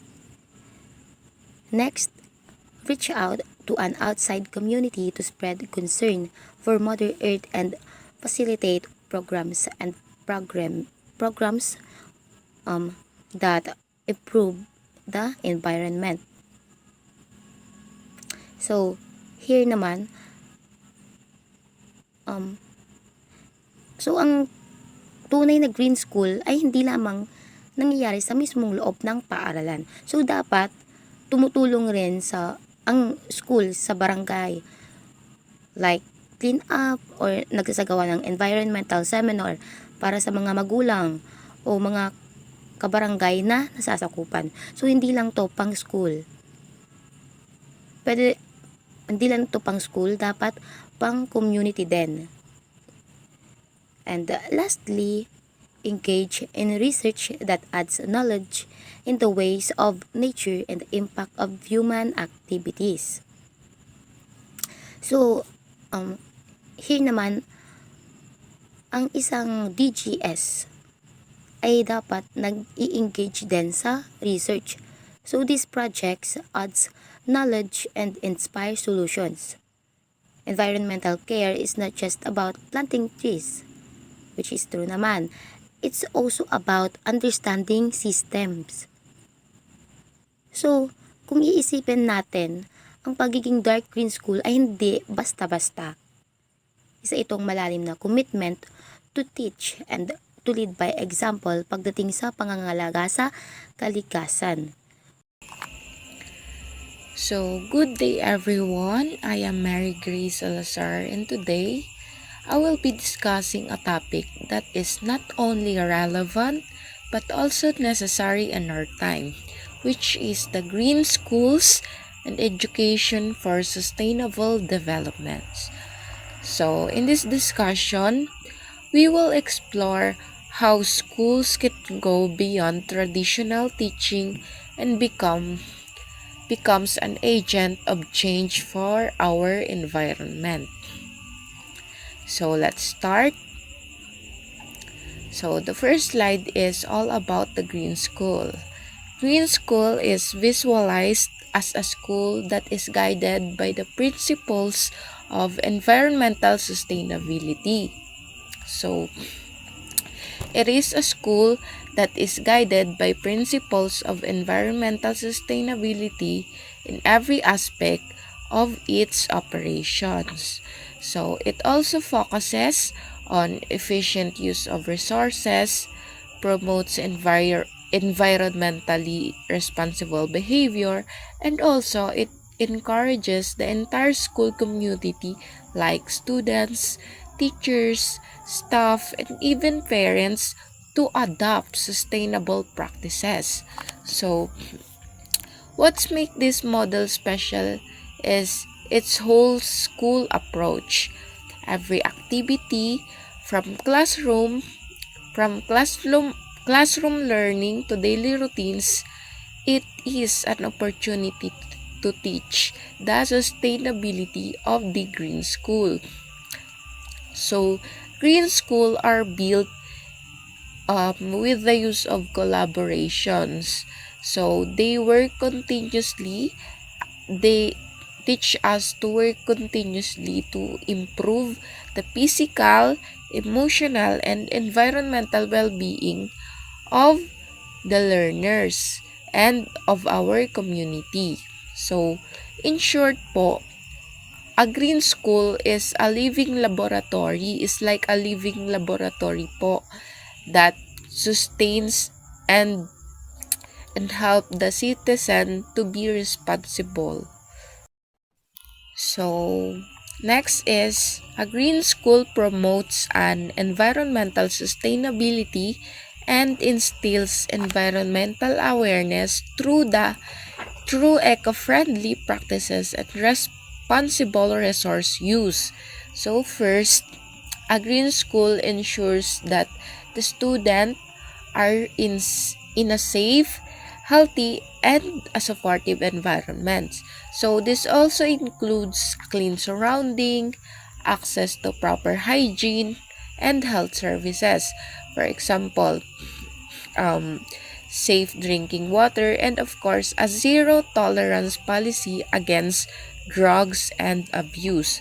Second, it also promotes us, the students, in mental and emotional well-being that will also recognize that help us that helps us to recognize that is a healthy mind is essential for effective learning. Third, green schools are also interactive and engaging. This also includes hands-on activities like gardening, recycling projects, energy saving campaigns, and of course a community cleanups. So these efforts, this kind of activity helps the students to connect what they learn in the classroom with our real world issues. So the schools helps the students to encourage their collaboration between the students, teachers, and of course the wider community to foster a collective responsibility for our environment. Next is, a green schools adheres to the following precepts. So we have three.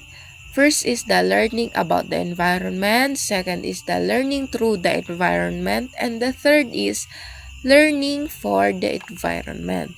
So first is the learning about the environment. So this part is the foundation. It means po gaining the factual knowledge and understanding of the natural world and the problem it faces. Like for example, climate change, pollution, and loss of biodiversity. Second is learning through the environment. So this involves naman by learning by doing. So students like me learns while actively engaging with nature through the use of field trips, mga school gardens, and real life projects that will effectively integrate the subjects like science, social studies, and even arts. So third naman is the learning for the environments. So this is the most transformative level. It means using the knowledge and skills that is learned to act responsibly and to advocate for the environmental protection. It um, it focuses po on developing values, ethics, and a lifelong commitment to sustainability.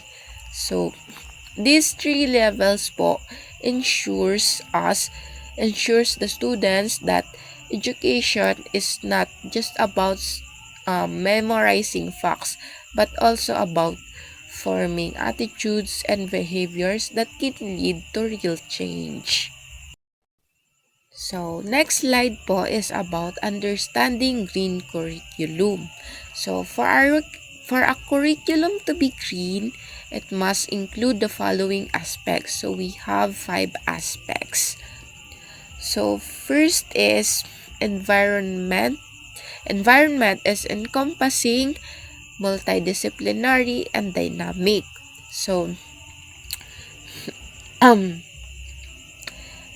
environment is broad and dynamic. It also focuses with scientific, social, economic, political, and technology aspects. So, the environment po is not just a single topic. It is encompassing and dynamic. Like it involves science like ecosystems and climate, while social issues such as human impact and economics naman is, for example, resource use and industry. In politics, it includes laws and environmental policy, while in technology, it is both as challenge and as a solution. So, in the green curriculum po, students are taught to analyze issues from multiple perspectives. So, this will help the students to understand the full complexity of an environmental challenges. So, second is being holistic. So, a green curriculum is holistic in its approach. It doesn't only focus on nature. It also includes conservation of natural resources, protection of cultural identity and heritage. It also ensures physical and emotional safety. And of course, it also promotes good health and sanitation practices. And lastly, it emphasizes the justice and equity for all. So, it recognizes that sustainable living requires balancing the needs of people and the planet. So, it also shows the students on how different systems like social norms, economy, and ecosystems, and both of it is deeply interconnected.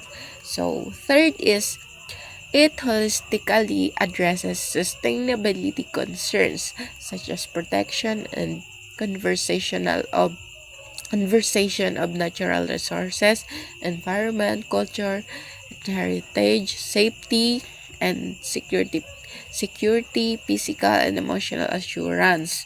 So, in a green curriculum, the way we teach and learn matters just as much as the content itself po. So, student must be given time, space, and tools to explore an environmental themes. So, students should be encouraged to conduct investigations, lead discussions, and to build connections between what they learn in school and what they see in their communities. So, this kind of approach will help the students to become a critical thinkers that is ready to act and to innovate for the environment.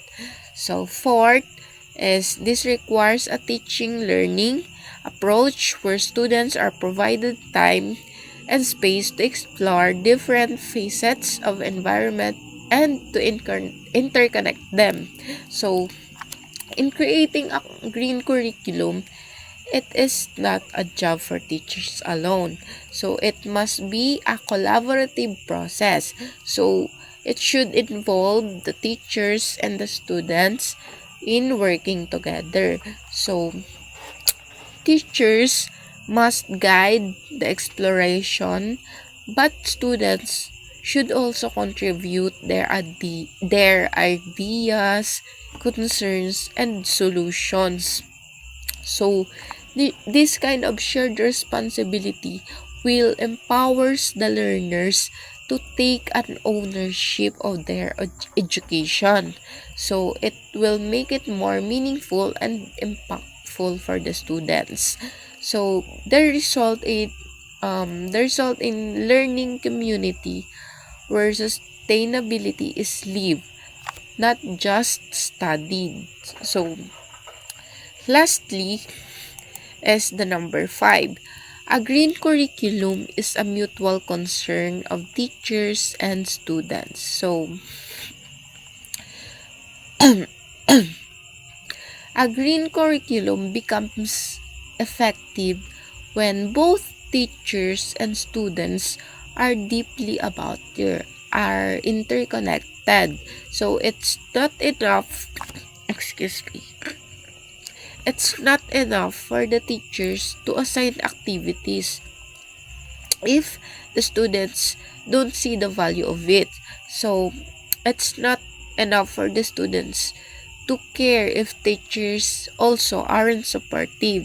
So to transform it, it only happens when both sides can share a genuine interest and to actively engage in shaping a sustainable future or in conducting a very interactive activity. So, this kind of mutual concerns will build the respect, collaboration, and the long-term commitment to environmental stewardship. So, I hope you learn. So, this is the um, 5 aspects. So, I hope you learned something from it. Good day. Magandang araw sa lahat. My name is Shireen May G. Albania. So today, this will be the continuation of report. And today, I will going to discuss about 7 environmental principle of nature. Considering the key of understanding environmental problem is to learn about ecosystem. Ecology can be best appreciated in school through a more practical and more relatable perspectives and manners of organization and realization. The following are basic environmental principles of ecosystem.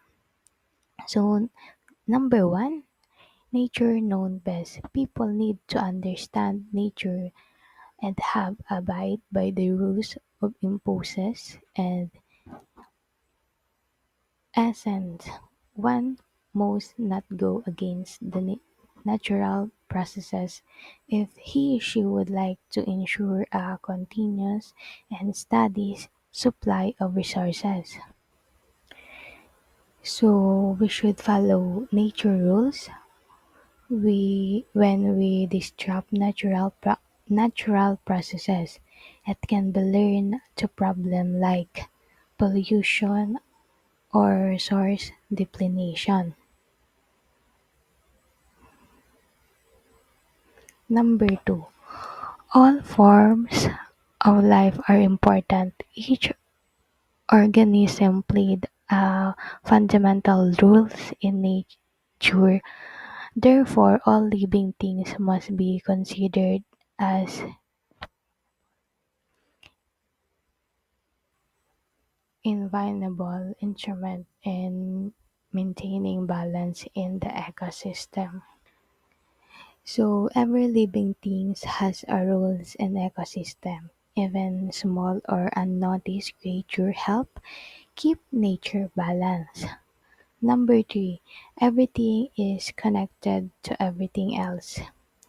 In ecosystem, all components interact with each other to ensure that the system is sustainable, of which any outside interference interference may result in an imbalance and deterioration of system.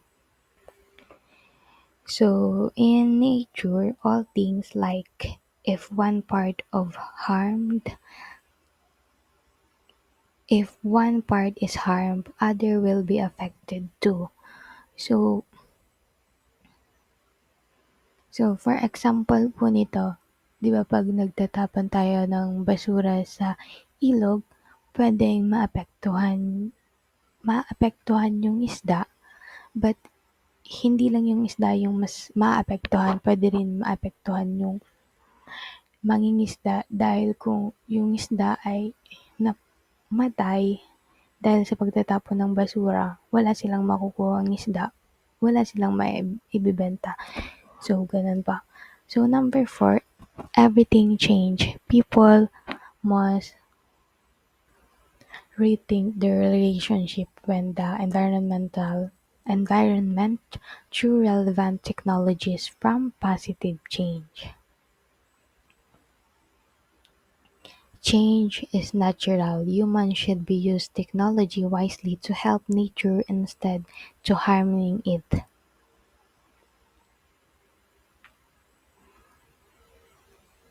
Everything must go somewhere. Sin wasted may go back to one's own backyard. In same other forms, it is important to become aware of the different type of waste, classify and segregate those that are toxic and potentially hazardous. So, halimbawa, for example, nagtapon tayo ng basura is ito rin yung dahilan kung bakit nagkakaroon ng baha. For example, nagputol tayo ng mga kahoy. It cause puwedeng magkaroon ng landslide and kapag nagbaha, kapag wala ng mga puno is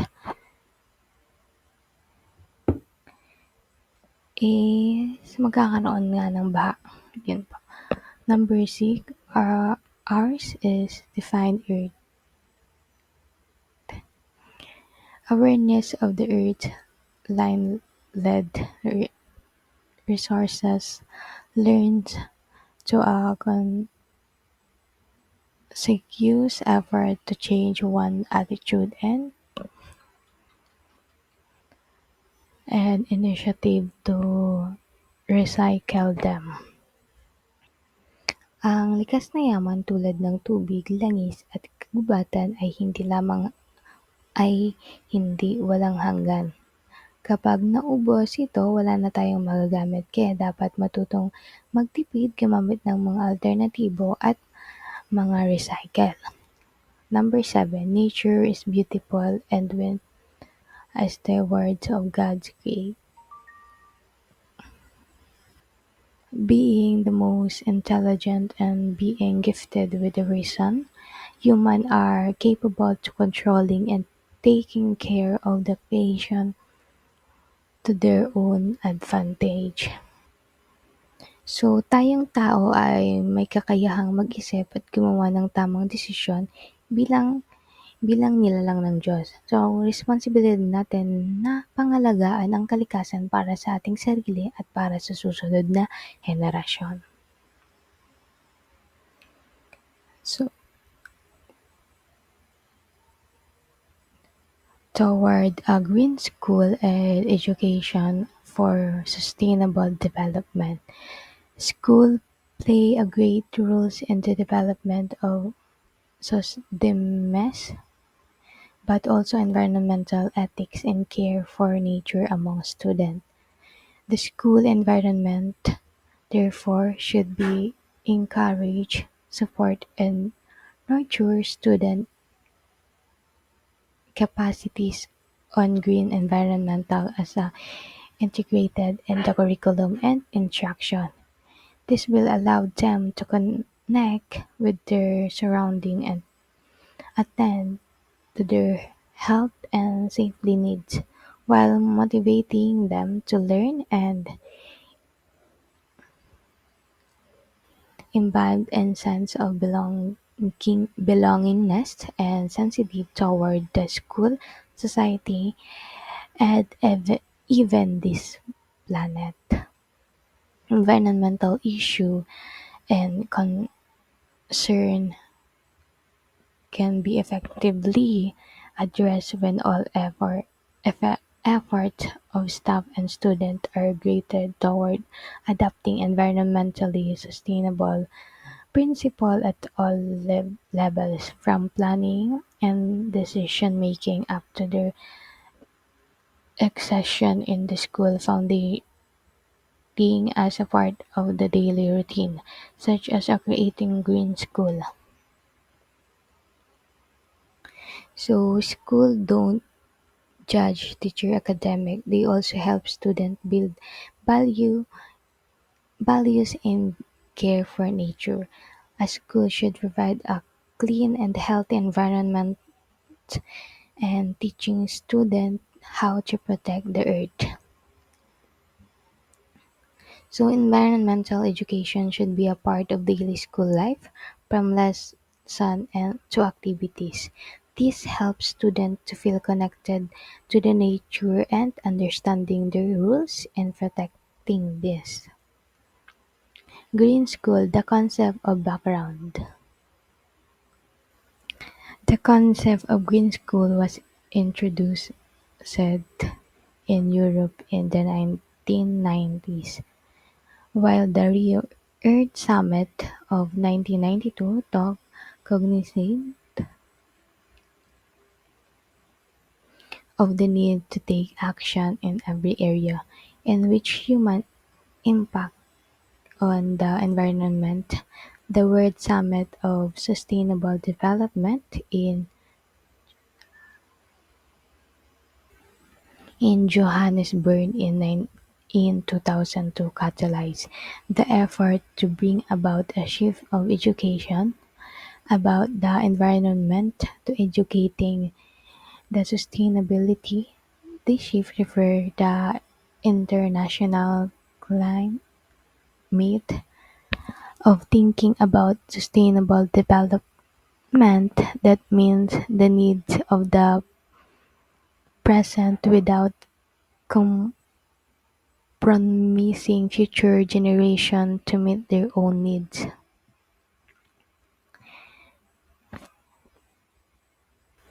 There was a continuous misuse and abuse of natural resources in quest for development that would tend the future to be a stake. Hence, we need to deeper understanding and action to respond the environmental issue and challenge that our earth is confronted with.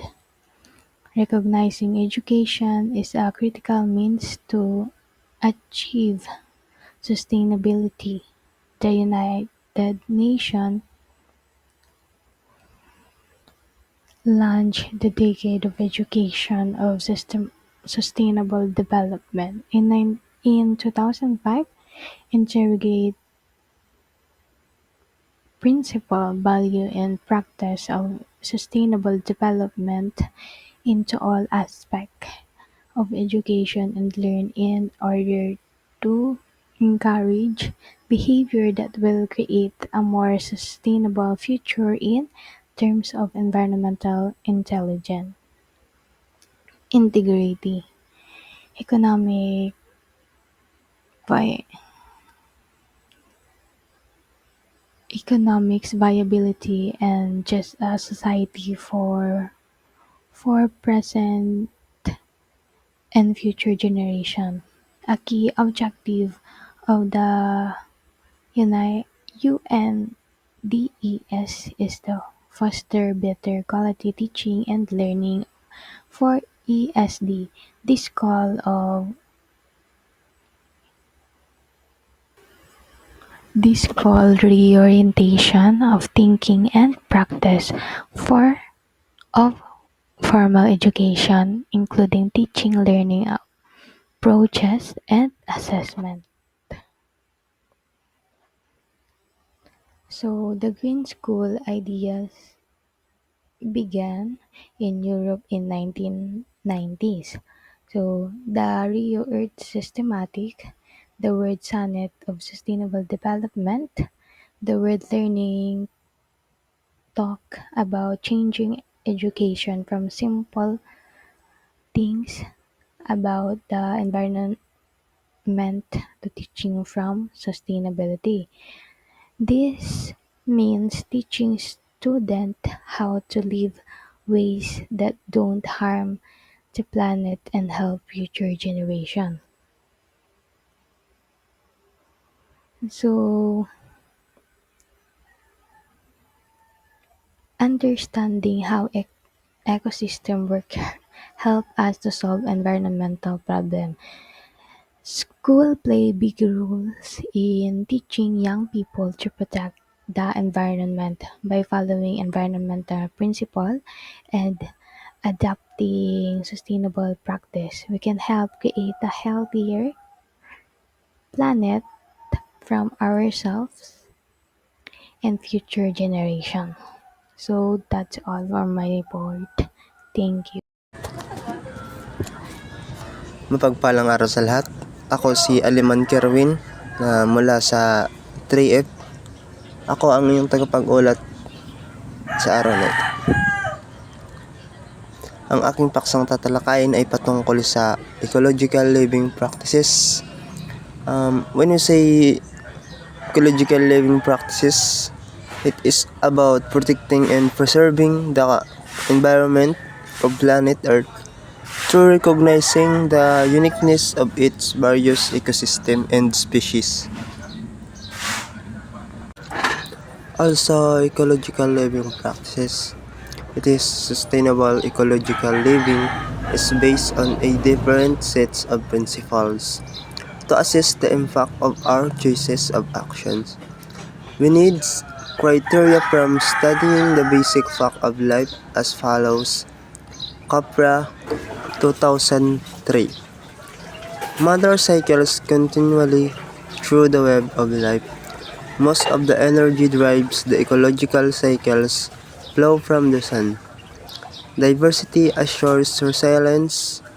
One species waste is another species food, and life does not like take over the planet by combat set by networking. Therefore, ecological living means to live in a way that it respects and replenishes the carrying capacity of our planet, honors our interrelatedness with all expressions of life, enhances the qualitative aspect of our relationship, and brings forth the best of our human capacities for the co-creation of an ecological, sustainable, and caring world. Ayon kay Smithsman 2014, mentioned practical suggestions on how we can support the change for sustainability through ecological living. Dagdag ko lamang is ecological living practices it involves reducing consumption, minimizing waste, and embracing renewable energy sources. Included the energy efficiency, water conservation, reducing food waste, promoting sustainable transportation, and supporting socially responsible business. For example, the energy conservation, like turn it off or i-unplug yung saksakan na hindi naman ginagamit. Energy efficiency appliances, just appliances with high energy sources. Yung mga appliances na hindi makonsumo sa kuryente, mas makatitipid ka dun. In ecological living practices, we have two kinds or different of ecology.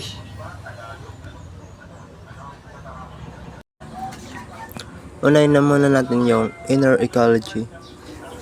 Number 1, become a catalyst of change to help co-create a better inner ecology and outer ecology.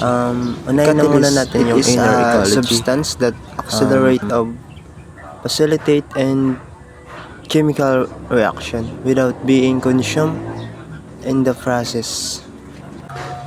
Number 2 is care for and relate with non-human beings while spending time with nature.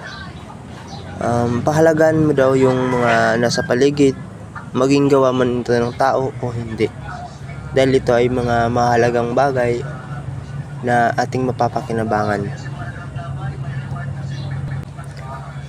Number 3, make the most of sustainability crisis that forces to us learn, dream, think, design, act, and relate in a new ways. Gumawa ka ng mga bagay na pangmatagalan na nakatutulong na matutuhan ng ibang tao.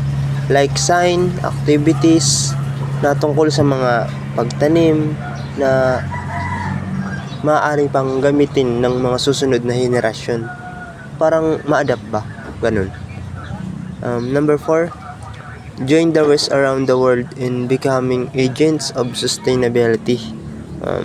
Pinapakita naman dito na makilahok sa mga activities na maaaring makatulong na maging sustainability ng inyong mga ginagawa, like mga clean and green, mga sa lugar sa yung katulad ng sa barangay, yung rabos, tapos yung mapagtatanim, yung like ganun. Number 5, nurture and nature by taking care of our body and become aware of our natural body rhythms. Halimbawa ay yung magtanim ka ng mga puno, halaman, at pakiramdaman mo yung mga nasa paligid mo at yung mga dapat mong gawin upang mas mapaunlad pa ang mga halaman, maparami, dahil ito yung sasalba sa atin, lalo na kapag may mga bagyo, may mga flash flood, like ganun. Number 6, become more energy efficient and learn to recycle our of energy.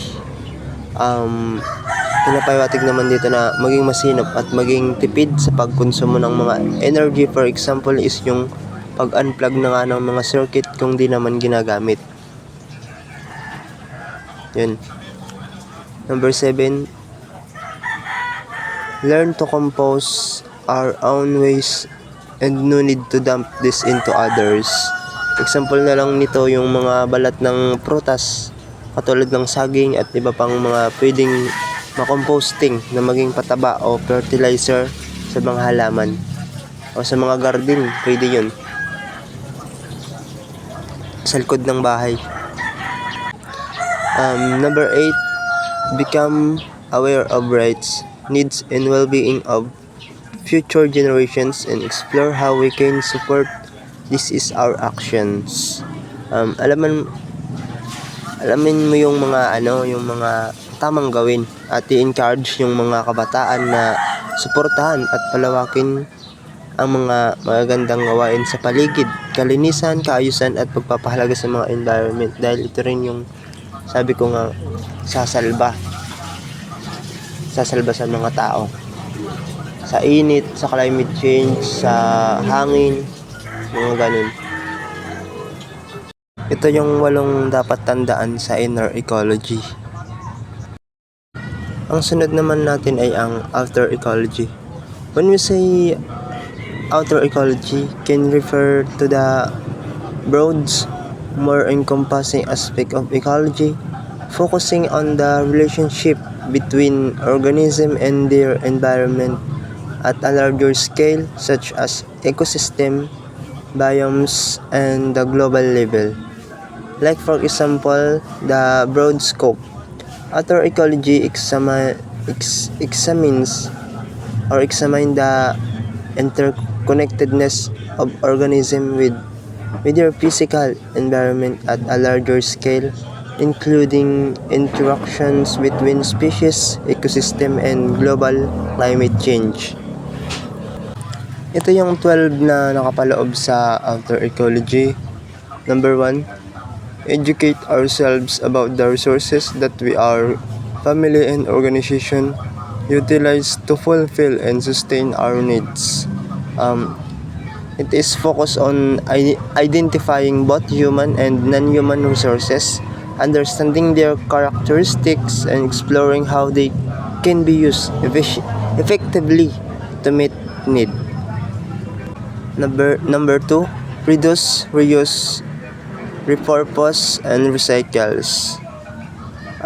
Ito yung kadalasan naman bagang ginagawa natin upang mas maging mahusay, maayos ang mga basura kung pwede pang gamitin o hindi na. Number 3, be aware of the real price of goods and services that we use.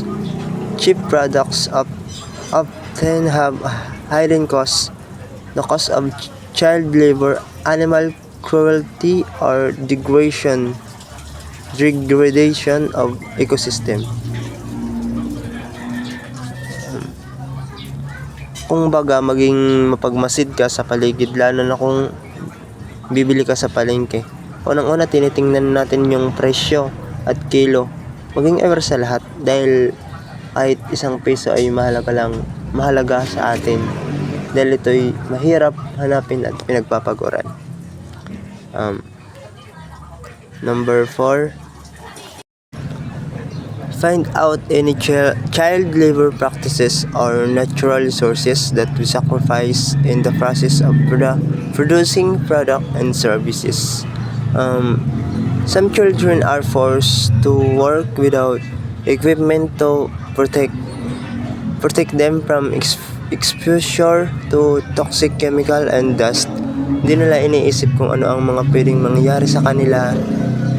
Most ito ay yung ating nararanasan dahil mga Pilipino, dahil sa kahirapan, kahit mga bata pa is nagtatrabaho na upang makatulong lang sa pamilya, sa magulang. Number 5, recycle gray water. Ito naman yung collecting and treating wastewater from sources like shower, bathtubs, and laundry machine to reuse it for non-potable purposes like irrigation or toilet flushing. Yung mga nilaban, mga sa bathtub, like ganun, pwede yun na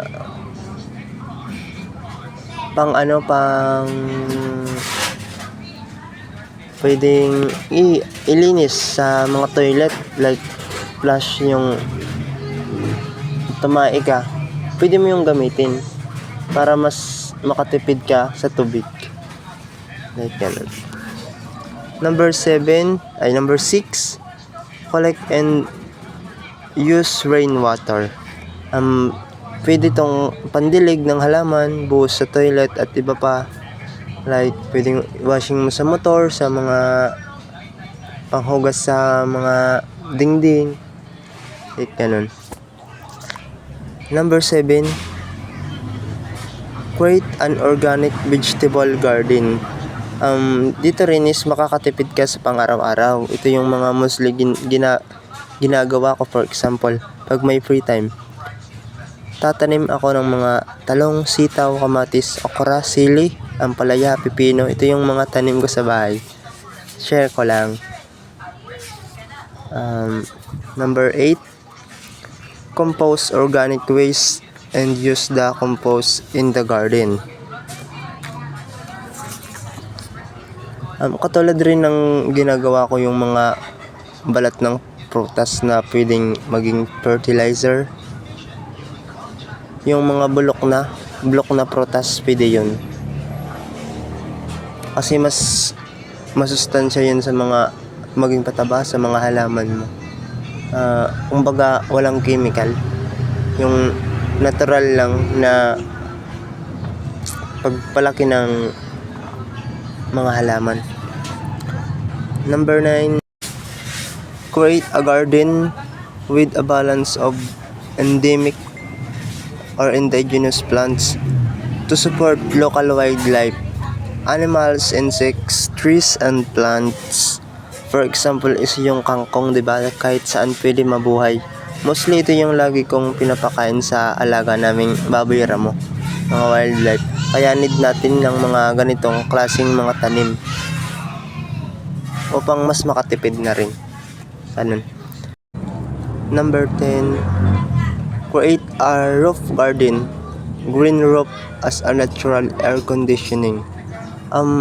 Yung kahit sa second floor lang, yung mga talong nakalagay lang sa sako, effective din yun. Mostly ginagawa yun sa amin kasi proning siya ng baha.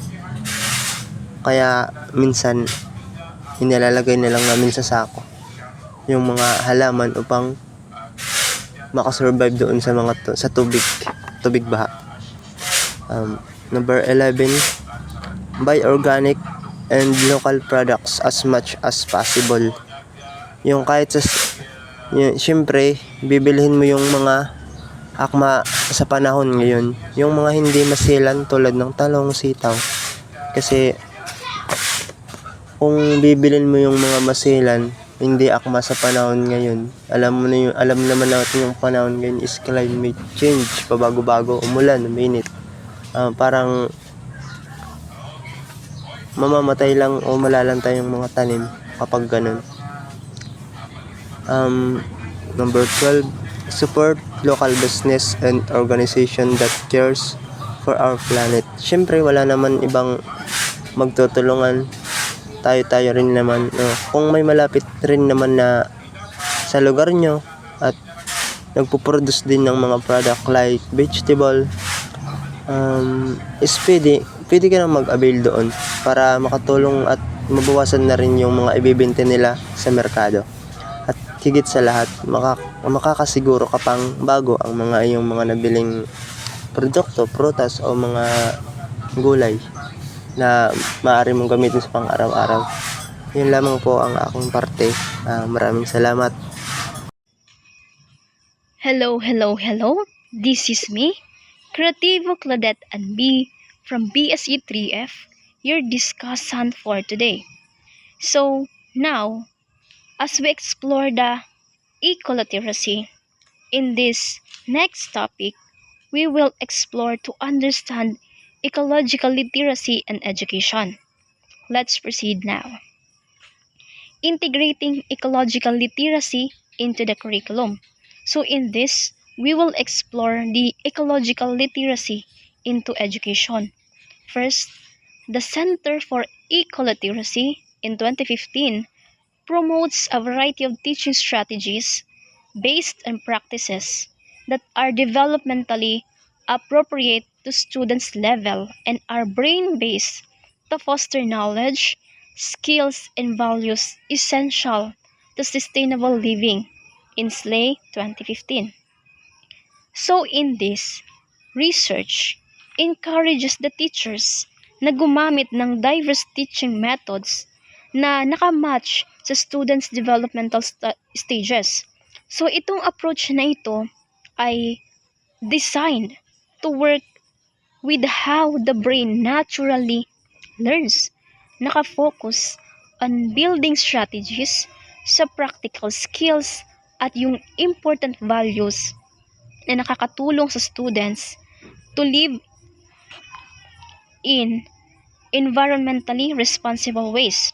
So itong foundation na ito na pinag-note ni Slay in 2015, nakakatulong siya sa students to understand how live sustainability and care for our planet through age-appropriate learning experiences.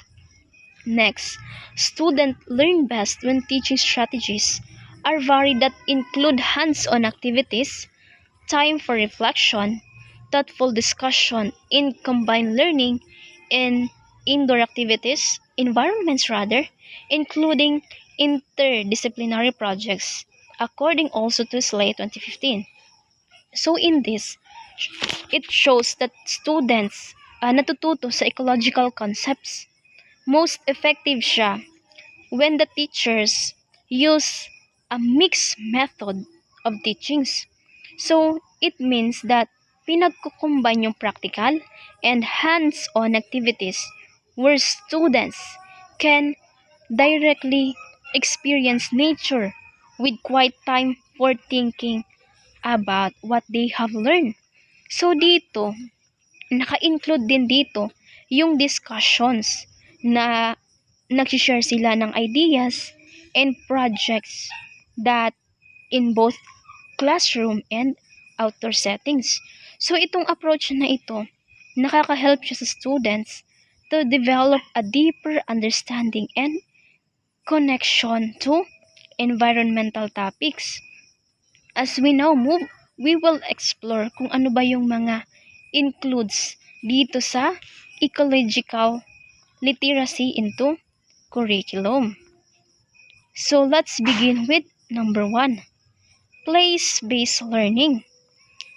It means it is an experiential learning that engages students in their own environments and a strategy that captures their imagination and advances environmental engages. So dito, sa place-based learning, ito yung gumagamit ng real places around yung students, like kagaya ng school grounds, yung mga rivers or farms. It is the settings kung saan namumuhay yung students as the main textbooks.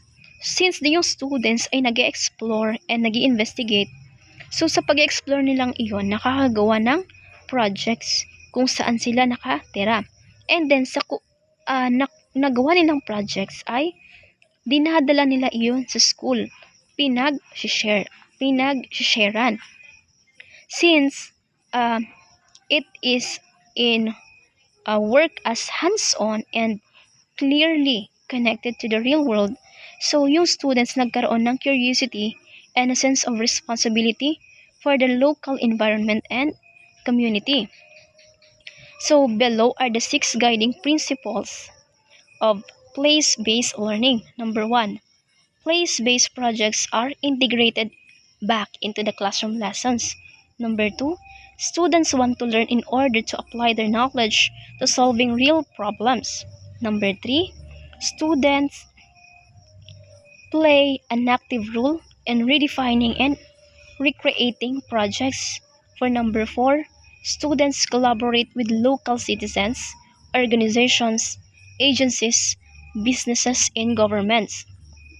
For number 5, students help make plans that shape the future of their social, physical, and economic environments. Number 6, students are encouraged to view their community as an ecosystem and to understand the relationships in processes necessary to support healthy living. So, ito yung 6 principles ng place-based learning. Let's now come to number 2, which is the project-based learning. It is a strategy that involves students in projects that use a variety of resources, including the community, technology, outside experts, written resources in the web, while the teacher usually serves as a facilitator of learning.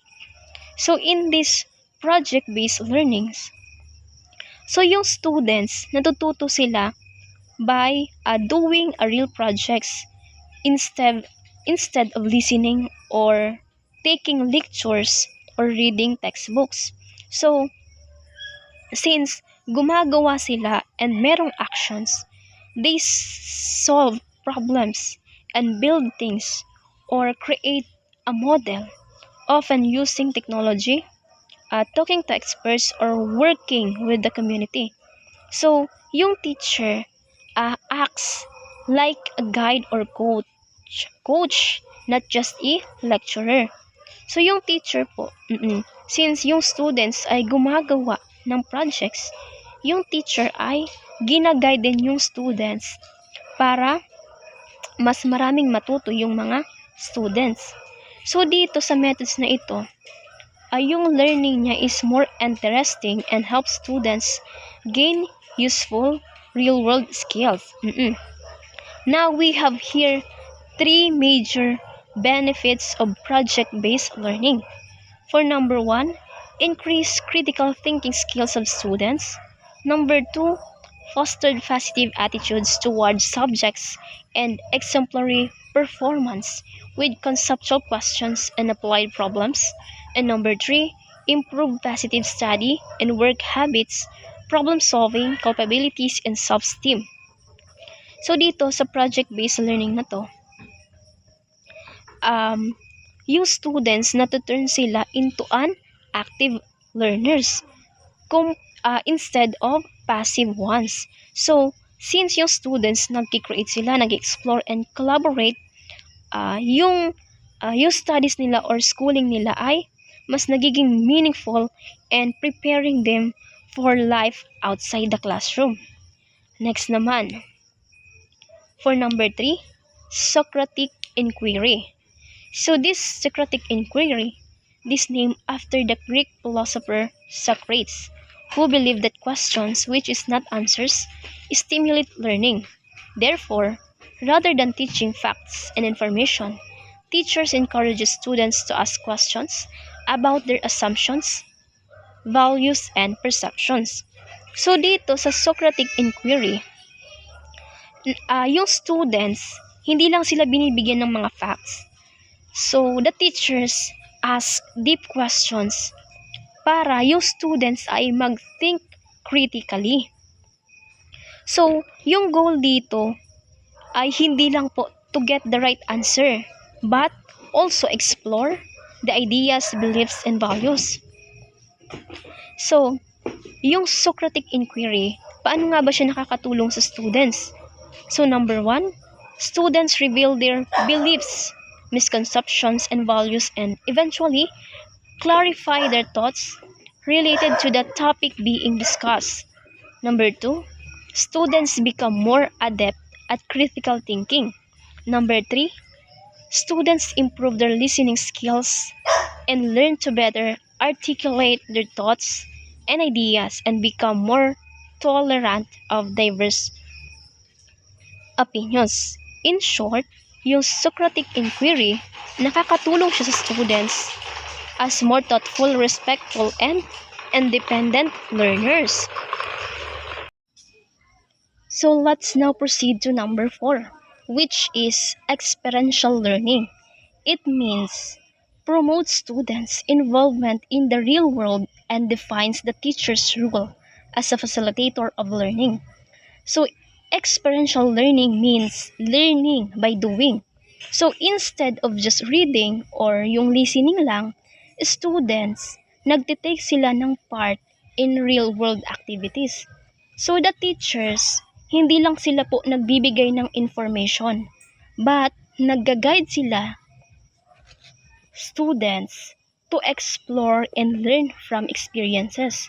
So, in this kind of learning, nakakatulong sa students para mabago yung kanilang behaviors, makagain ng skills, and understand the world better. So, how does it help? It helps, especially with environmental learning and sustainability. For number 1, experiential learning is vital to schooling for sustainability. So dito, yung experiential learning is important for sustainability. Students learn how to care for the planet or sa ating Earth when they are directly involved sa ating environment. For number 2, only through direct contact with the natural world will students develop an in-depth understanding of fundamental ecological principles. So dito, yung students na naiintindihan nila yung nature better through real contact. So, to really learn how ecosystem works, yung students kailangang maranasan yung nature mismo. Hindi lang siya magbe-base sa books, okay? So, from its own experiences. For 4.3, by working with others to solve real-world problems, they also develop skills at the heart of sustainable living. So dito, sa number 3, yung students nakakapag-build sila ng teamwork and problem-solving skills. So kapag yung students nagkakaroon ng collaboration or working together on real-life problems, like how to reduce waste or protect a habitat, they learn the key skills needed for a sustainable future. For number 4, experiential learning. When students participate in experiential learning, they frequently follow the learning cycle. For number 4, experiential learning follows a cycle. So, learning this way usually goes in a loop. Yung students can explore freely. Then, nakaka-form sila ng ideas. And yung na-form nilang ideas, they finally try out those ideas sa bagong mga situations. And for number 5, this is a process that starts with unstructured exploration followed by concept formation and applications. So dito, sa experiential learning, it starts with exploration, then moves to understanding and using knowledge.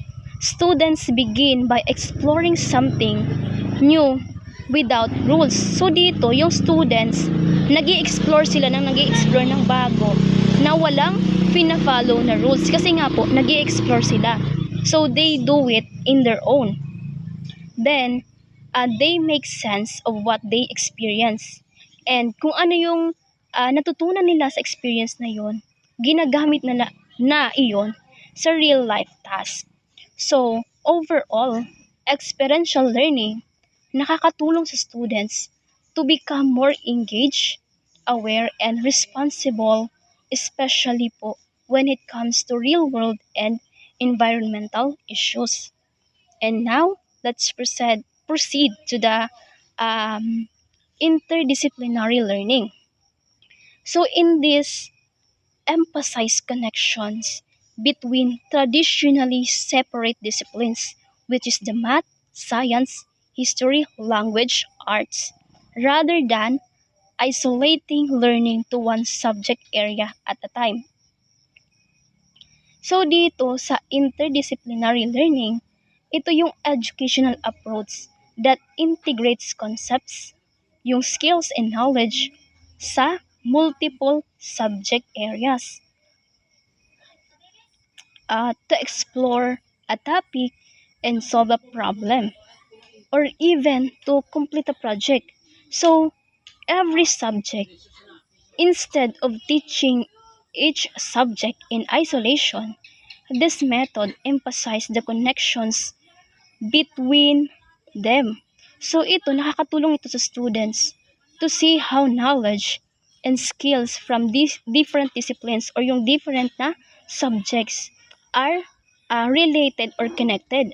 And then, since it is connected, they can be applied together in real world context. Now, let's move to the advantages of interdisciplinary learning.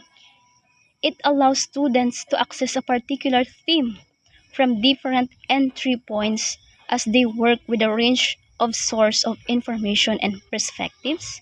It allows teachers to better differentiate instruction and create more interesting and rich methods of assessment. It allows students to access a particular theme from different entry points as they work with a range of sources of information and perspectives. It allows teachers to better differentiate instruction and create more interesting and rich methods of assessment. It increases students' motivation for learning as well as their level of active engagement. Students recognize the value of the learning and become more involved in it. Students learn more when they apply a variety of skills to what they are studying and when they interact with their classmates, teachers, and members of the community. And lastly, interdisciplinary teaching and learning adheres to the principles that help define sustainable living.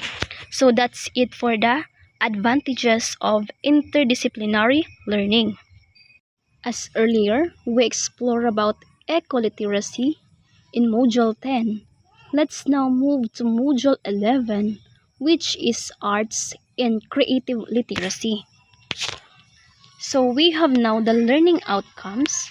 First, define arts and creative literacy. Number 2, identify the 7 habits of highly creative people. For number 3, explain eye-hand coordination in some associated disorders, interventions, and developments. For number 4, compare and contrast visual and verbal creativity. Number 5, discuss aesthetics and 3 approaches from a philosophical perspective.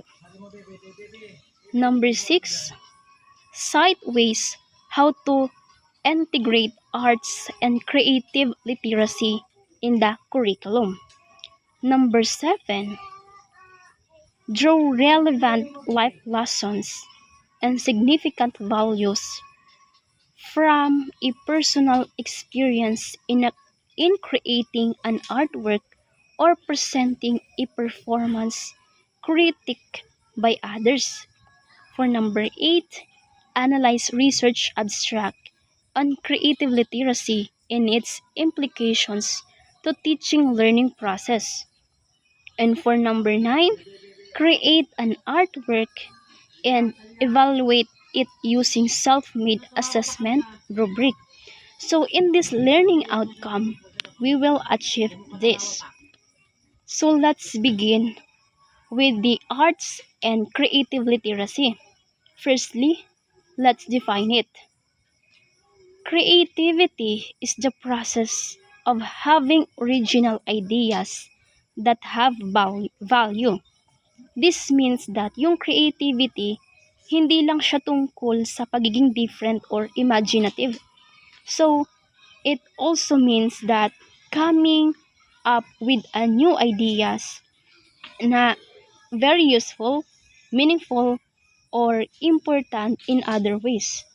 Originality plus value equals to true creativity. Next, creative individuals can switch between different thinking modes and shift mental focus, suggesting a connection between creativity and dynamic brain network interactions, according to Sun et al. 2019. So yung creative individuals are flexible thinkers. So they can alternate between logical thinking, yung emotional insight, so imagination, and then yung analysis. So yung creative people po, yung different parts ay brain nila ay nag-work dynamically. And next, creativity, it involves through process, thinking, then producing, according to Naiman and 2011. So, yung creativity, nagsistart siya sa thinking.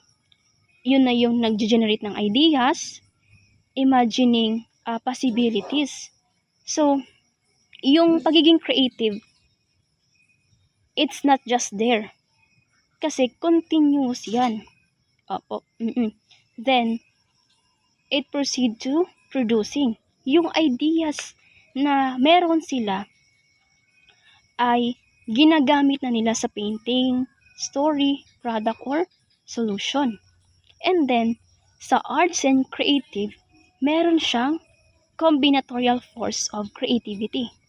Sa una, tap into one's inner pool of resources. Ito yung knowledge, insight, information, inspirations. So, yung creativity, nagdo-draw siya from what we already know or what we have experienced. So yung inner pool na sinasabi, which is yung knowledge, insight, information, inspiration, um, include everything observed. So, yung meron natin doon is it's about accessing these internal resources. For number 2, combine mental fragments in extraordinary new ways, according to Popova and Nyman in 2011. So dito, yung pagiging creative, nag-i-involve siya ng taking bits and pieces from different thoughts. So, meron siyang iba-ibang experience and idea na pinagpuput together in fresh and unexpected ways para magkaroon siya ng unique piece.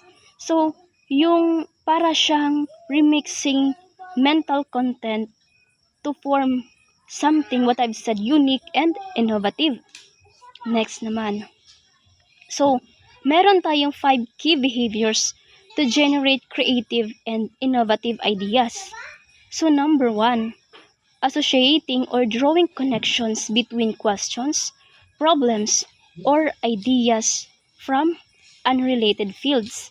So, dito means yung ideas is pinaglilink and hindi naman siya totally pinagsasama-sama. So, pinagsasama-sama lang yung merong connections or dots to make an innovations.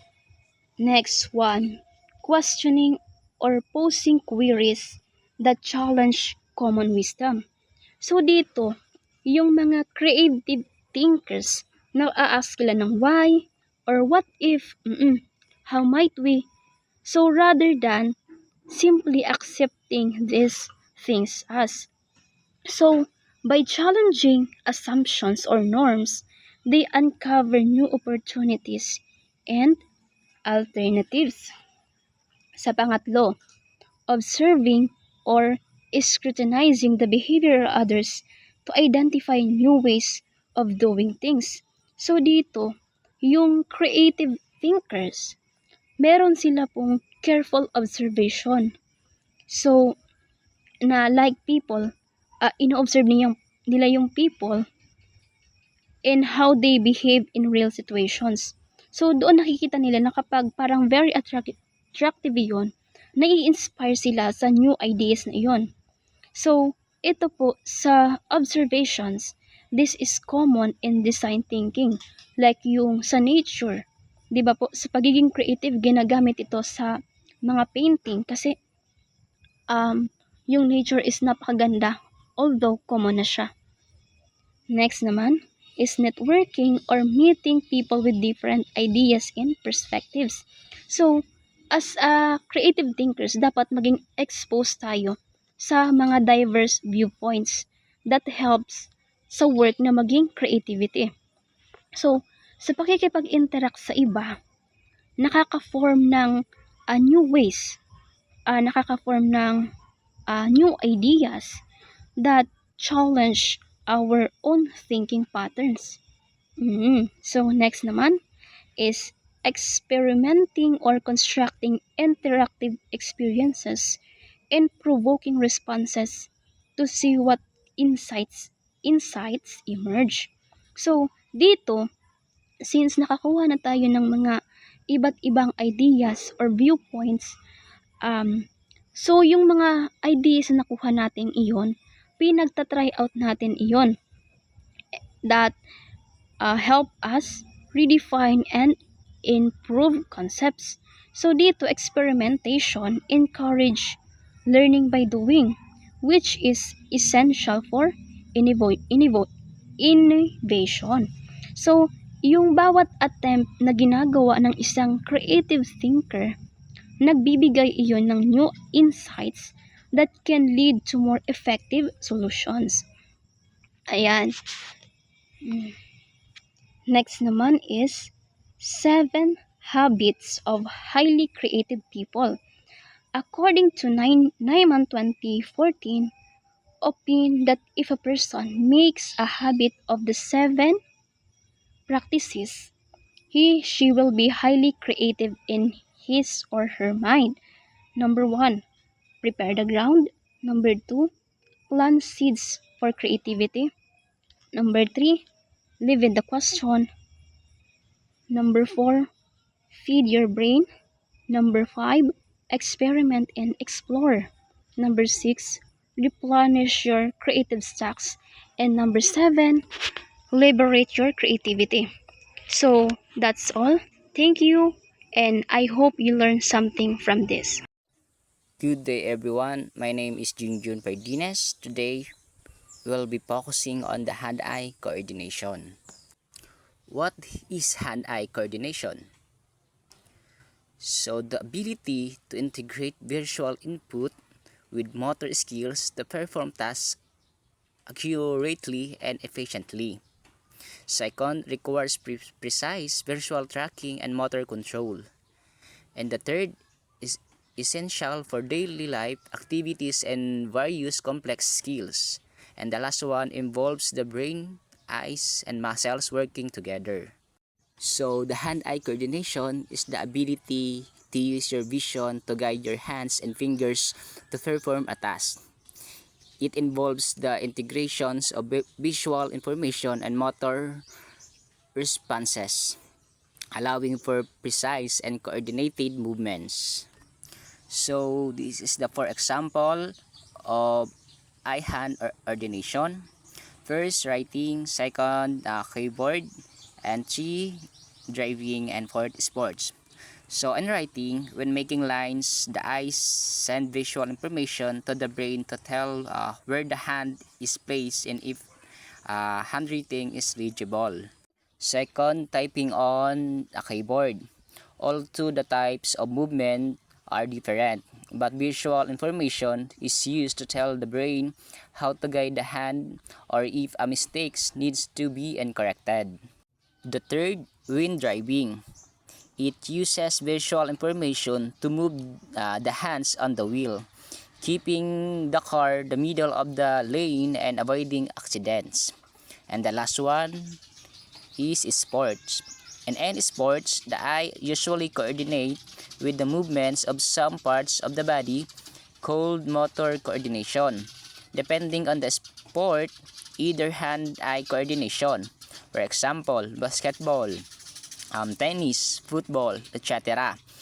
Or sa foot-eye coordination naman, for example, soccer, track, etc. So will be more dominant. The next, problems and disorders related to poor eye-hand coordination. Hand-eye coordination can also work poorly even if the person's eye and vision are not affected, and if their motor control skills work properly. It is possible for someone with a perfect vision to have a hand-eye coordination problems that will only manifest when they use both the visual and motor systems together. So any alteration to the visual or motor system can significantly affect hand-eye coordination, like visual or muscular problems, such as strabismus or cross eyes, amblyopia, and muscles hypotomia, balance problems, or cross laterality, brain damage to the motor areas of perceptive areas may also cause eye-hand coordination problems. And also, poor hand-eye coordination can affect activities that may lead to developmental disorders, learning disorders, or related to reading, writing, and playing sports, and academics, or making mistakes when they take notes, poor handwriting, or poor attention. Professional areas and typing are assembling objects and problems with daily activities. So this is the two main conditions for inadequate hand-eye coordination. First, vision impairment. It is a loss of vision that makes it hard or impossible to perform daily tasks without specialized adaptations caused by loss or visual acuity, in which the eye does not see objects as clearly as usual. Second, movement disorders. These are characterized by impaired body movements caused by a variety of cases, such as ataxia, which is characterized by lack of coordinations while performing voluntary movements, and hypertomia, a condition marked by an abnormal increase in muscle tension and a reduced ability of the muscles to stretch. Hanggang dito lang po ang aking report. Next reporter na po. Thank you. Good day, sir. My name is Angeline O. Bardonado, and I will discuss today is about the hand-eye coordination development stage.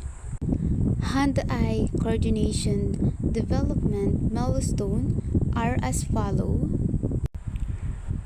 Between 3 and 5 years. So, between birth and 3 years of age, infants can accomplish the following skill and can start to develop vision that allow them to follow slowly moving object with their eyes, begin to develop basic hand-eye skills such as reaching, grabbing object, feeding, dressing, begin to recognize concept of place and direction such as up, down, in, and develop the ability to manipulate object with the fine motor skills.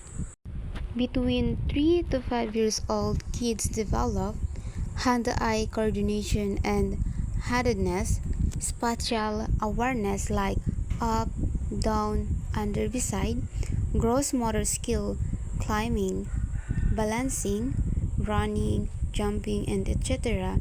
These skills improve their physical abilities and interaction with their environment.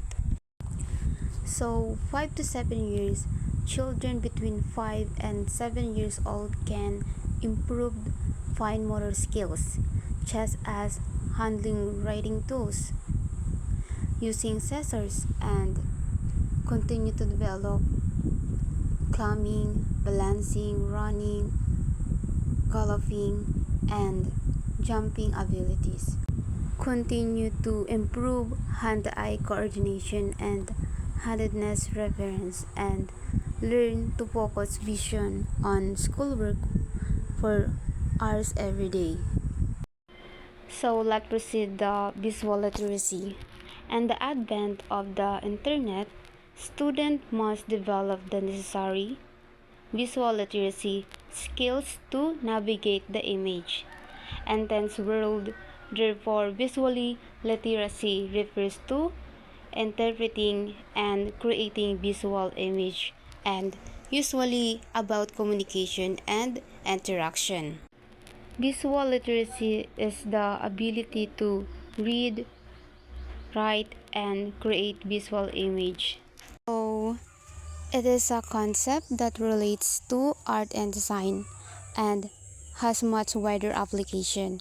It is about language, communication, and interaction. Visual media is a linguistic tool with which we communicate, exchange ideas, and navigate our highly visual digital world. The term was first coined in 1969 by John Dibbs, who was the founder of the International Visual Literacy Association. Dibbs explained, visual literacy refers to a group of vision competences a human being can develop by seeing, having, and integrating other sensory experience.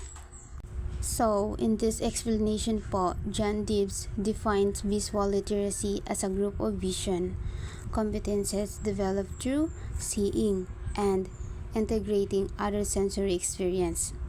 So, this definition highlights the importance of visual experience and multisensory integration in developing visual literacy skills.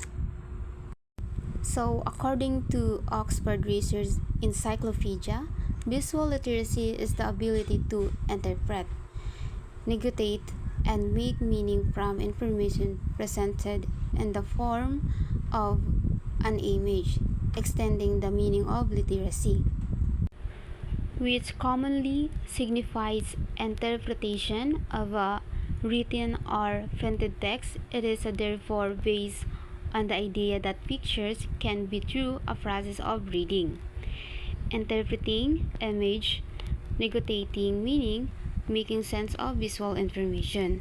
So, this definition expands the traditional concept of literacy to include visual elements, recognizing the importance of image in communication.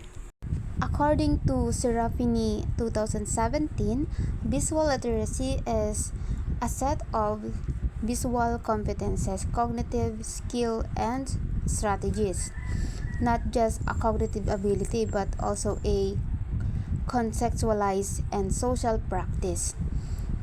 A process of generating meaning through the combination of written text, visual image, considering context, and social practice. So, in short, visual literacy involves understanding and creating meaning from visual image, considering context and social practice.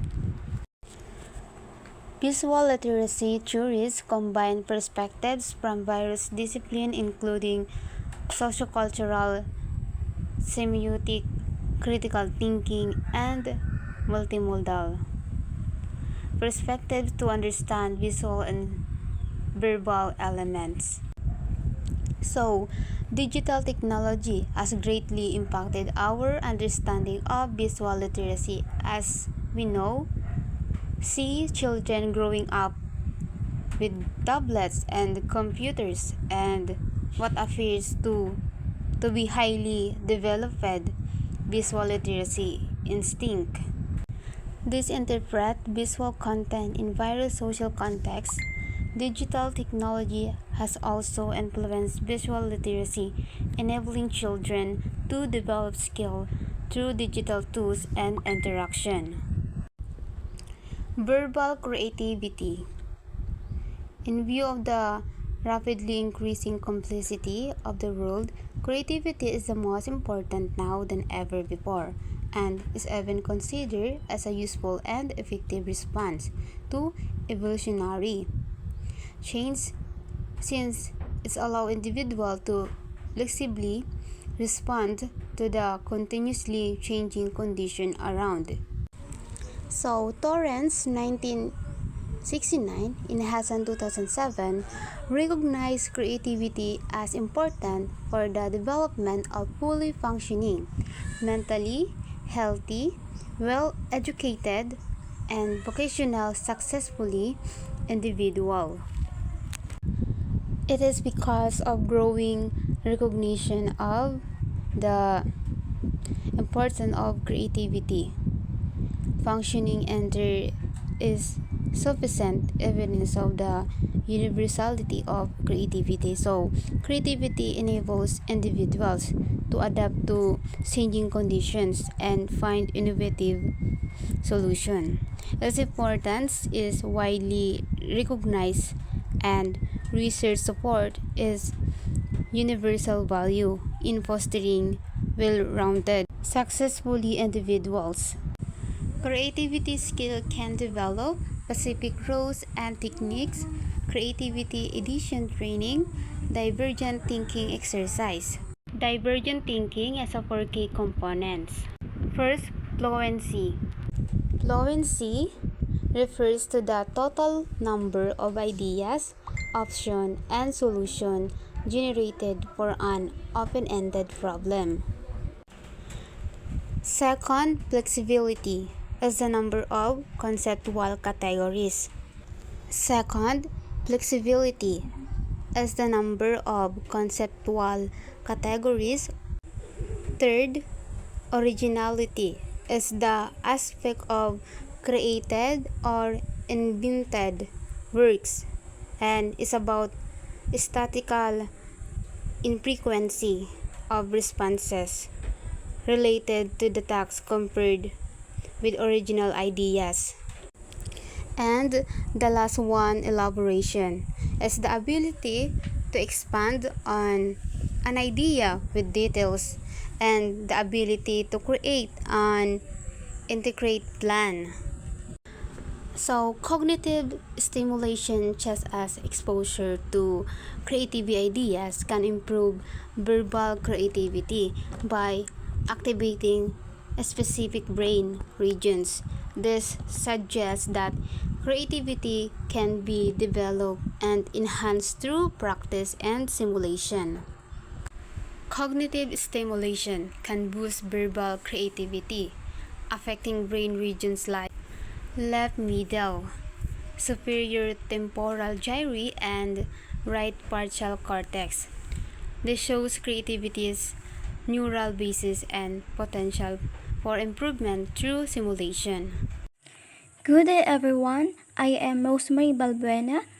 My assigned topic also about aesthetic. What is aesthetics? Britannica defines aesthetics, also spelled aesthetics, as the philosophical study of beauty and taste. It is closely related to the philosophy concerned with the nature of art and the concepts of which individual works of art are interpreted and evaluated. So, in the perspective, it is an interesting and puzzling realm of experience. The realm of the beauty, the ugly, the sublime, and the elegant of taste. Criticism and fine art, and of contemplation, sensuous enjoyment, and charm. And in all these phenomena, similar principles cooperate and similar interested are engaged. So, the nature and scopes of aesthetics. Aesthetics deals not only with the nature and value of arts, but also with those responses to the natural objects that find express in the language of the beautiful and the ugly. So the terms beautiful and ugly are two and application into subjective and meaning. um, Everything on earth may be perceived as beautiful by someone from his/her point of view, while different people may use the word differently that offend may have little or nothing in common, but all are simply based on judgment. It may also be that the term beautiful has no sense except as the express of an attitude, which in turn people may associate it to different matters. So moreover, in spite of emphasis of philosophers on the terms beautiful and ugly, aesthetics become an insignificant issue for discussion in the description of what appeals in nature. Just like with appreciated a poem, it can be described as ironic, moving, expressive, balanced, and harmonious. Likewise, in characterizing a favorite stretch of countryside, it can be not noted as peaceful, soft, has atmospheric, harsh, and evocative rather than beautiful. Here are the three approaches to aesthetics according to Britannica. First, it is the study aesthetics concepts or the analysis of language of criticism, in which particular judgment are singled out and their logical and justification are presented. So what it means, this approach focuses on how people talk about art and beauty. It analyzes the language used in aesthetic judgments, such as with someone say, this painting is beautiful, or this music is moving. So the goal to understand the meaning behind aesthetic terms and how such statements can be justified or logically explained.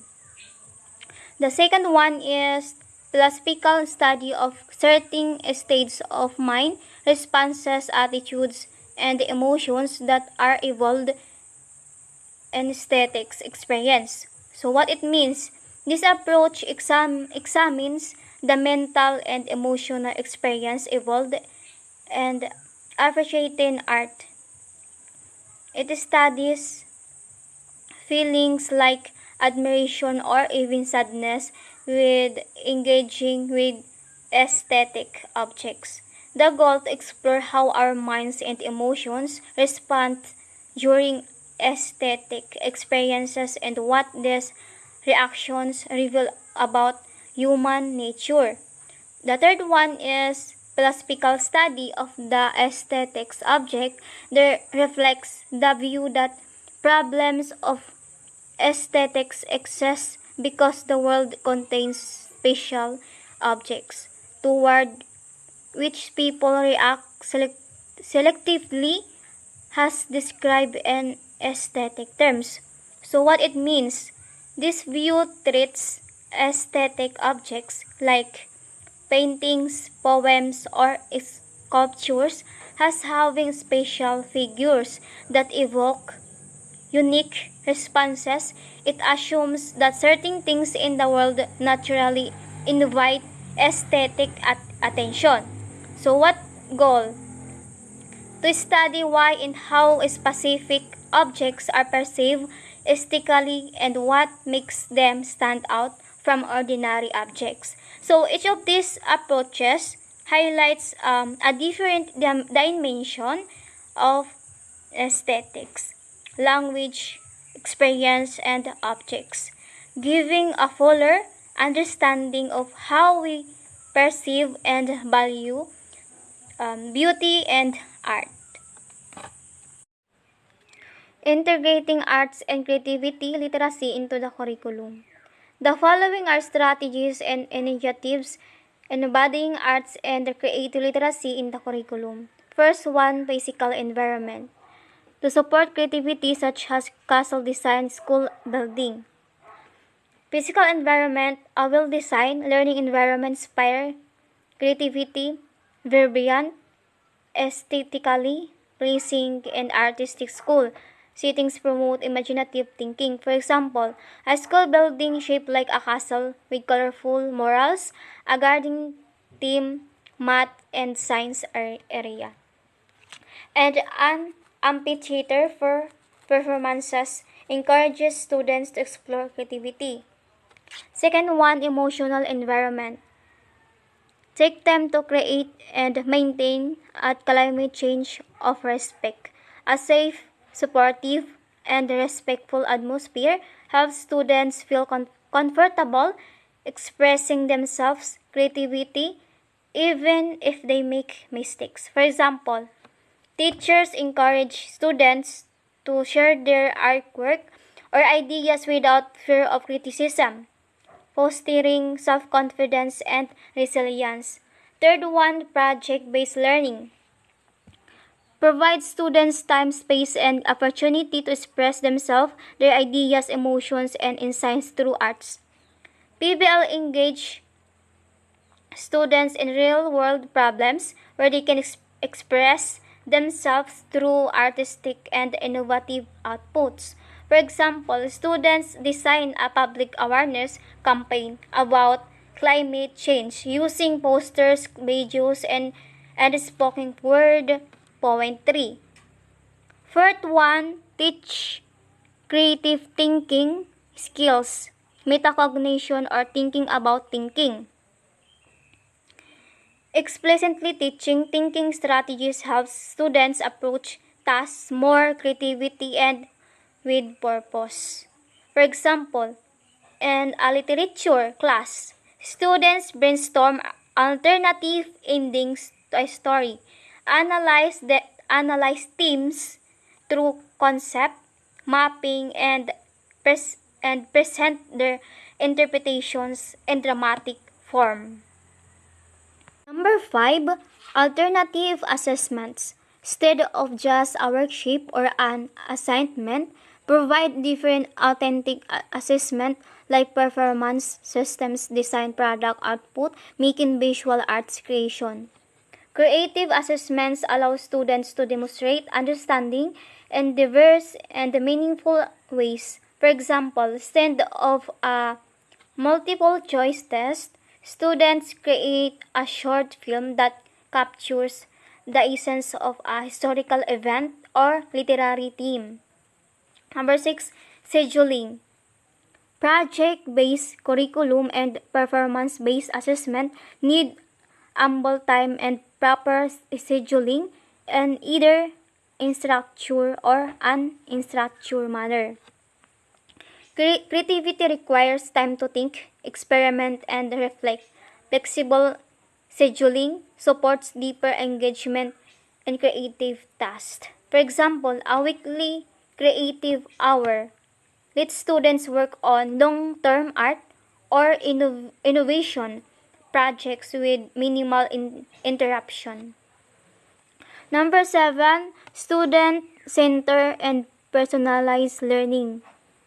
Provide students freedom to choose on what they will learn, how they will demonstrate what they have learned. Allowing students to make choices in the learning process fosters ownership and creativity. For example, a student chosen to explore world history by writing and illustrating a graphic novel rather than writing a traditional essay. Number 8, alternative assessment. Integrate seamlessly music, art, drama, and dance into the curriculum to develop creativity. Number 8, incorporate arts. Integrating music, art, drama, and dance into lessons makes learning more engaging and memorable. For example, in a science lesson, students act out the process of photosynthesis through choreographic dance performance. Number 9, integration or technologies. Encourages students to create art utilizing blogs and websites, Glagster, Voice Thread, students publishing video game design. Digital tools offer powerful platforms for creative expressions and global collaboration. For example, students design interactive infographics on Canva or create podcast explaining scientific phenomena for a virtual class website. Number 10, preparing the body and brain for creativity. Create activities that induce body-mind integration such as yoga, ballet, jazz, zumba, calisthenics, etc. So, physical activities help stimulate both sides of the brain, boosting creativity and focus. For example, a class begins with 10 minutes of yoga or movement-based warm-ups to energize students before starting a creative writing activity. That's all for today. Thank you for listening.